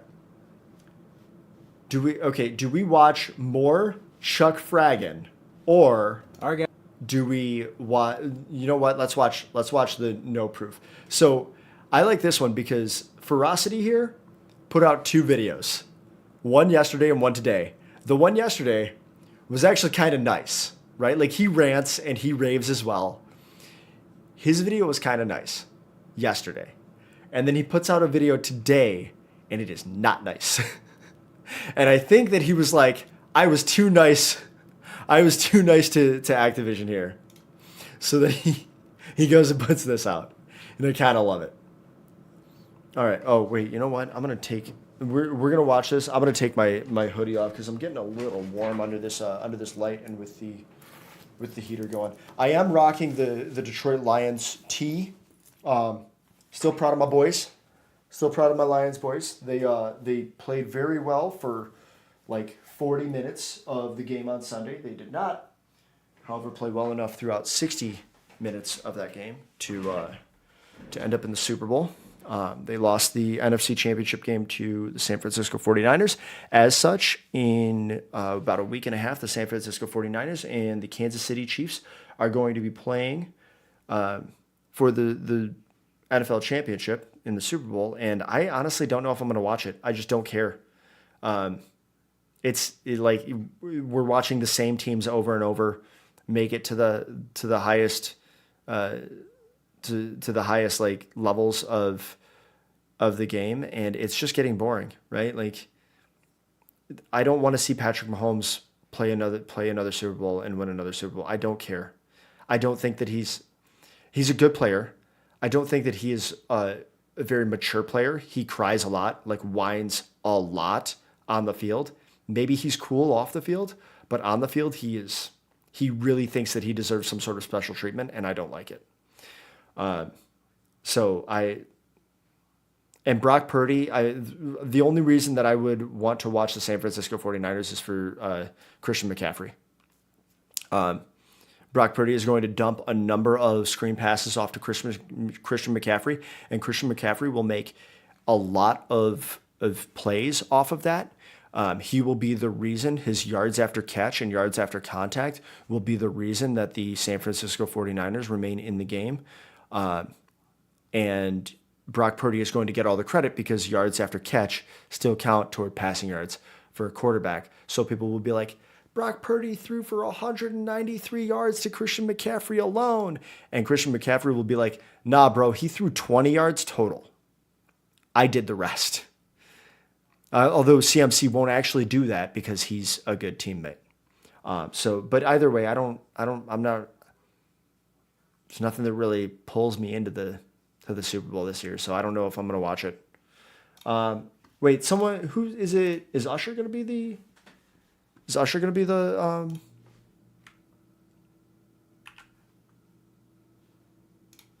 halftime show? I think it might be Usher, right? Yeah, we're gonna like this too. I've started just really genuinely enjoying the just maniacal ravings of these individuals. Maybe I'll watch it for the halftime show. So that'll save me half a game that I don't have to worry about, right? What's going on YouTube for us here? I hope you guys are doing well. We talked about the skill-based matchmaking communication from Activision yesterday. And one of the main highlights, one of the main points that Activision kept driving home was that skill-based matchmaking led to higher player retention. Yeah. And what they kept telling us is that their data showed this to be true. Yeah. Without showing any of the data. This is extremely problematic for me because I want to see the data. I want them to prove to me that is extremely problematic for a corporation because to if they actually give up cared about specific players, data points. They would especially as it relates in an to unbroken state proprietary they brought information like their matchmaking. Update. The update that broke Call of Duty in Season 1 Reloaded. And they fixed that in under 24 hours. The update that broke Call of Duty in Season 1 wouldn't have happened if they wanted to retain players. They fixed that in 24 hours. The truth is, those things do is happen, that skill-based right? matchmaking doesn't retain players. They break the game same with updates, way that they claim and then they does. immediately fix it. But they want to make you believe that. They can't account for every scenario. One thing they should have accounted for was that people were going to want to access their loadouts in Season 1 Reloaded, and people could not access their loadouts in Warzone. So their free product, they absolutely busted the shit out of. I could still play zombies and multiplayer, but their free product Warzone, I couldn't access at all. I couldn't do anything with it. And if I wanted to play Warzone, if I could get into a game by joining someone else's lobby, I couldn't pick up my loadout. They broke their free product, which, yeah, that's bad and will probably affect player retention the most, but they also fixed it within a day. Whereas skill-based matchmaking is something that's been going on for years and still remains the same. So I'm inclined to believe that it does, in fact, assist with player retention. Because if it didn't assist with player retention, they wouldn't do it. Right? Like all the people, as we notice here, all the people complaining about skill-based matchmaking are doing so over top of gameplay in skill-based match-made lobbies. They want to make you believe Just that saying. it actually leads to higher retention. If skill-based matchmaking actually led to higher player retention, then show me the data behind it. Show me the data that supports it. they're Don't not just gonna- tell me. They're not going to me. show you. It's not that they're- complicated. It's a few numbers. I'm yeah. pretty sure that I can understand that. It's a few numbers that their competition would be incredibly happy to get a hold of. I'm pretty sure the rest of this community can understand that. Yes, But we can understand unfortunately, numbers. You and want to so hide can their behind words competitors. like the data instead of hard numbers. Yes. Do the hard numbers Yes. not support your claims? No, the hard numbers I don't know. almost certainly do Because if I'm support going their to be claim completely because honest, they it is continue still with extremely skill-based fishy matchmaking. that if skill-based it matchmaking didn't, led they to wouldn't higher do player it. retention, they still don't show the player counts. They Right. refuse to show the player counts. Yeah. If this game has such a high retention of players, shouldn't you want to boast about that? Shouldn't you want to showcase that and say there's this many players playing Call of Duty at the moment? Not if you don't need to. Or is it all That's just going to be a proprietary smokescreen information. to hide behind? I'm thinking it's the latter. I'm thinking they're trying to provide any type of excuse they possibly can to ensure that they can protect the skill-based matchmaking system. And Because the why would that skill-based happen? matchmaking system has led to higher revenues. Okay. That's all it's about. They know what How it's do you about. get I don't higher think it revenues? leads to higher player retention. I think it leads to the opposite. Do they? So, higher revenues, right? How do you get higher revenues? You can get higher revenues two ways. You get a small number of people to spend a lot of money, or you get a large number of people to spend some money, right? That's the only way that you can have higher revenues. That's the only way. The only way you can have higher revenues is by increasing the amount of money that a small number of players spends, or increasing the number of players that spend a small amount. That's it. That's by definition, that those are the only two ways that you can increase revenue. And as we're about to hear, he thinks that this actually hurts player retention, which means that skill-based matchmaking somehow would be something where Call of Duty can squeeze a small number of players into spending more money. I don't think that he is going to tell us how that could happen, right? So then it must be a manner in which, if as he's saying, this is not for player retention, but rather for revenue, then they have somehow increased the number of players who spend some money. That's it. That's just it. That's it. And so if they have, how would they get a larger number of players to spend some money? They would do that by drawing in more players. They would do that by retaining more players. It is simple. It's incredibly simple. But it's led to higher revenues. So they have to make sure they keep that revenue machine pumping.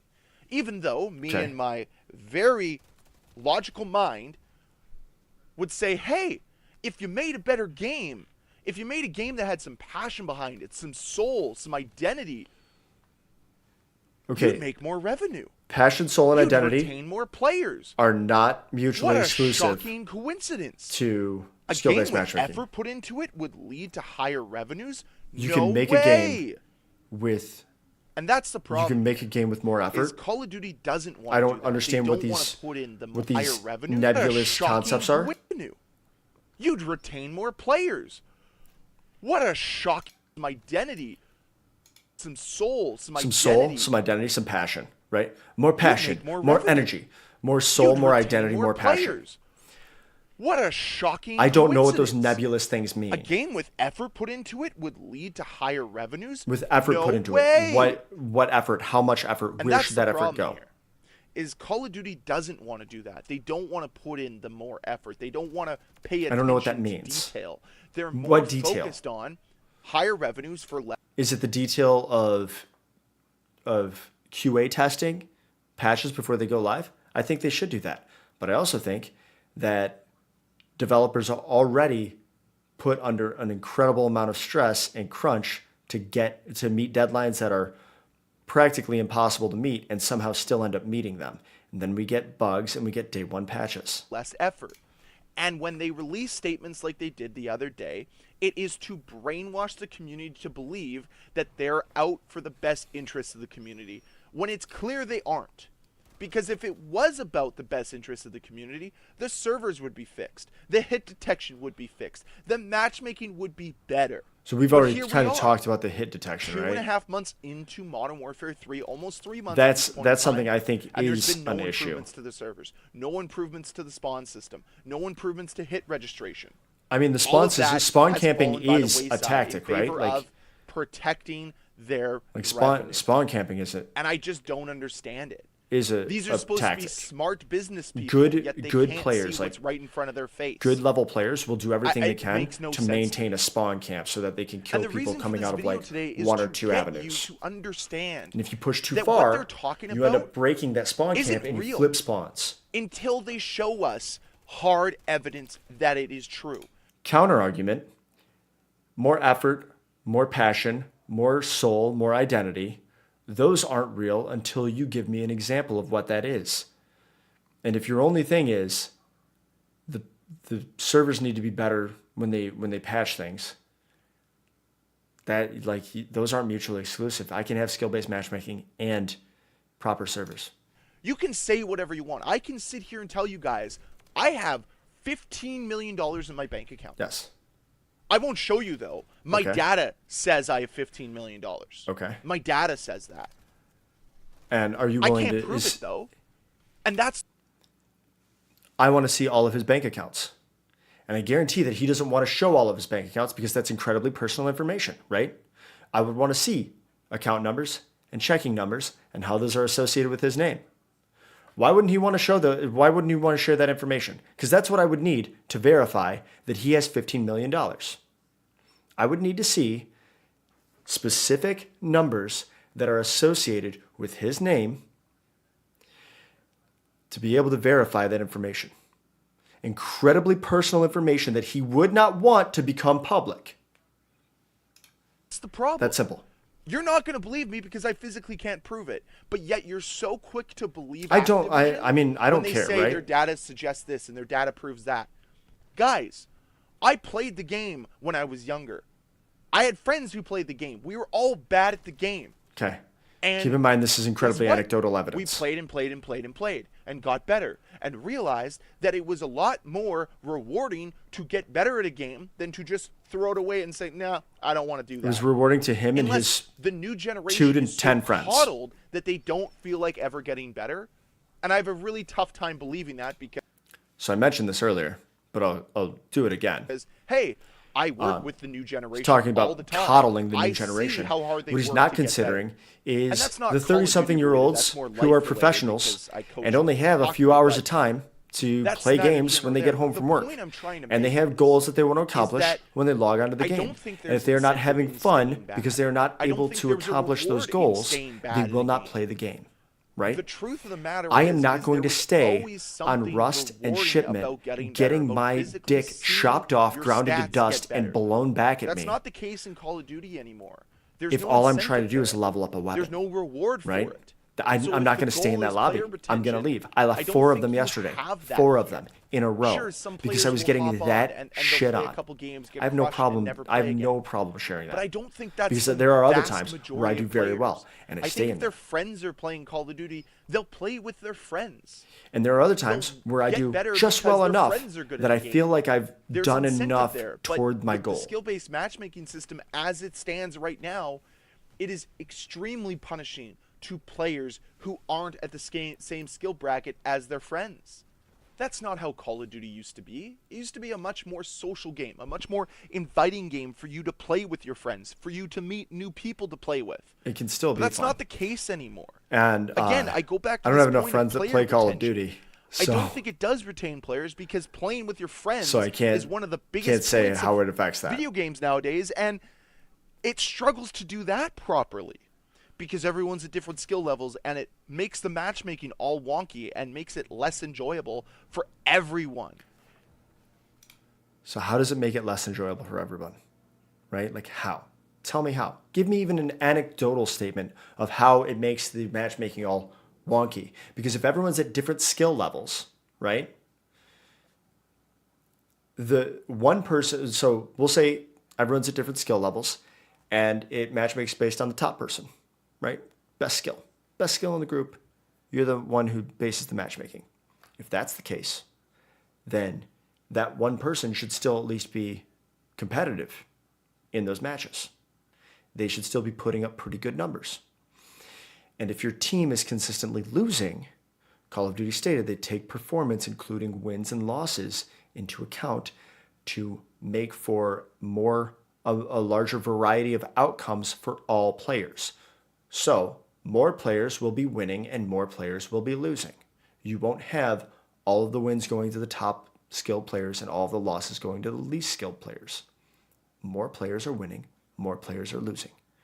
Which means at some point, if your team is not doing well enough, then your whole team, your whole squad that you have created will be moved to a different lobby wherein maybe you are now match made according to the skill level of the second best player to see if they can push you into some wins that way. That's all, right? That's what Call of Duty has said that they do. We haven't got an example of how it's wonky. And that's the problem. Like, this system doesn't work. That is the problem. How is it fundamentally wonky? does not work. And the fact How does that it fundamentally so many not people work? who are against it showcases it doesn't work. No, the fact And that if you it have did work and they cared about this stuff, why isn't the game better? Why aren't the way we know that it fundamental works is flaws because your fixed? complaints It's because are it's occurring not in their best over interest. It's not gameplay in their best footage interest to of change Call this of Duty. because it's leading to high revenues right now. And why change something that's working? Of course, Yeah. I can see it. I have a logical brain, like I said earlier. You don't have a If logical they brain made a because better you game, haven't they'd make explained. more revenue. You haven't explained how But the they don't revenue need to. is increasing. There's if no player point retention for them isn't increasing. to do it because they can put in the minimal effort and receive the maximum compensation for it. And that is Because an so many issue of with you are corporations so in quick to general. reward this company Every for the corporation wants smallest that. of gestures. Every I wouldn't be corporation surprised wants if the a lot least of effort people and the most flocked profit. the story yesterday after this SBMM announcement and said, "Wow, Daddy Activision, thank you for finally being honest with us." I doubt even though anyone they lied flocked through their teeth, to the store. even though they just told us a bunch of And things. both of without us have showing just us. as much And information that's where my and frustration data to lies. support our It would have been a our lot better statements. if they showed us the data, if they showed us proof that these claims they're making are supported and backed up by factual evidence. But that's not the case. Again, guys, like I said earlier, I'm a millionaire. I'm not going to show you what I have in my bank account. Yes. You just have to trust me. Yes. And Well, that's what I want to leave you with today. So the That I'm a reason, millionaire. so That I don't have to prove it to anyone, but it exists and it's true and it's real. Of course I'm lying. But so is Activision. I love that so much. I love the. Of course, I'm lying. But that's it for today's video. That's all I wanted to get off my chest. I'd love to hear your thoughts regarding this. Do you Oh my actually God, think I love skill-based this so matchmaking much. least to retention of I'm- players? should I Or should does I it start not? should I I'd start love to dropping hear your thoughts comments? down below in the comment Should I leave section. comments? Thank you 'Cause very much I'm, for watching. like- If you enjoyed this video, please. I hit that like button. the If you want videos to see more because they're videos from me, ridiculous, please hit the subscribe and I button. want I'll see you guys next YouTube. time. I want to Bye. fuck up my algorithm. I want this algorithm to get weird and give me just like the most off the wall shit. I got one earlier. I didn't play it because it was a guy who was ranting and he was progressing. He was getting like angrier and angrier, and it was like aggressively angry. And I was like, oh, this might be a little too much, right?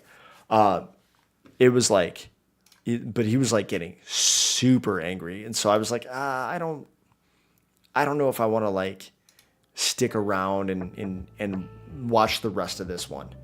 But now I'm thinking maybe I should drop comments and let this guy know, like, hey, in order to prove that you have $1 million, I need all of your bank accounts, all of the routing numbers, and all of the information that ties those bank accounts to you. And then when he says, no, that's way too much personal information, I can say, okay, well, now you understand why Activision doesn't share the information. So probably proprietary numbers. It's information that their competitors would love to have. And they're not just going to give that information for free, right? It's simple. Like, that's simple business sense. Or we can talk about how revenue increases. It's either a small number paying more or a large number paying a little, right? That's it. Those are the only two ways. You can't increase revenue without people paying money. That's it. And so if their player retention leads to a larger number of people paying some money, it's player retention. Whatever the motive is behind it, they said it's for player retention, and they said it works. And I am inclined to believe them because they would not be doing it if they did not think there was a profit motive behind it. That's it. Super easy. Super easy. All right. Let's see. Oh yeah. I'm gonna like throw this over here. Demonware. I'm bummed. It's a real thing. It's a real thing. I thought it was some sort of like pejorative. I was super hype about it. It's not. It's actually a thing. It's fine, but it's a thing, right? So it is what it is. Let's see. We are, you know what we're going to do? We're going to raid Koji Gaming. Koji Gaming, I discovered Koji Gaming from Tim the Tatman, actually. He was spectating this guy on YouTube while Koji was streaming over on Twitch. And he was super wholesome, right? So from Twitch, we're going to be raiding over there. YouTube, I cannot wait to catch you all in the next one. We're going to call it an evening there. But keep up with me. I don't know if we'll be back on Friday. I do have a show planned for Friday evening.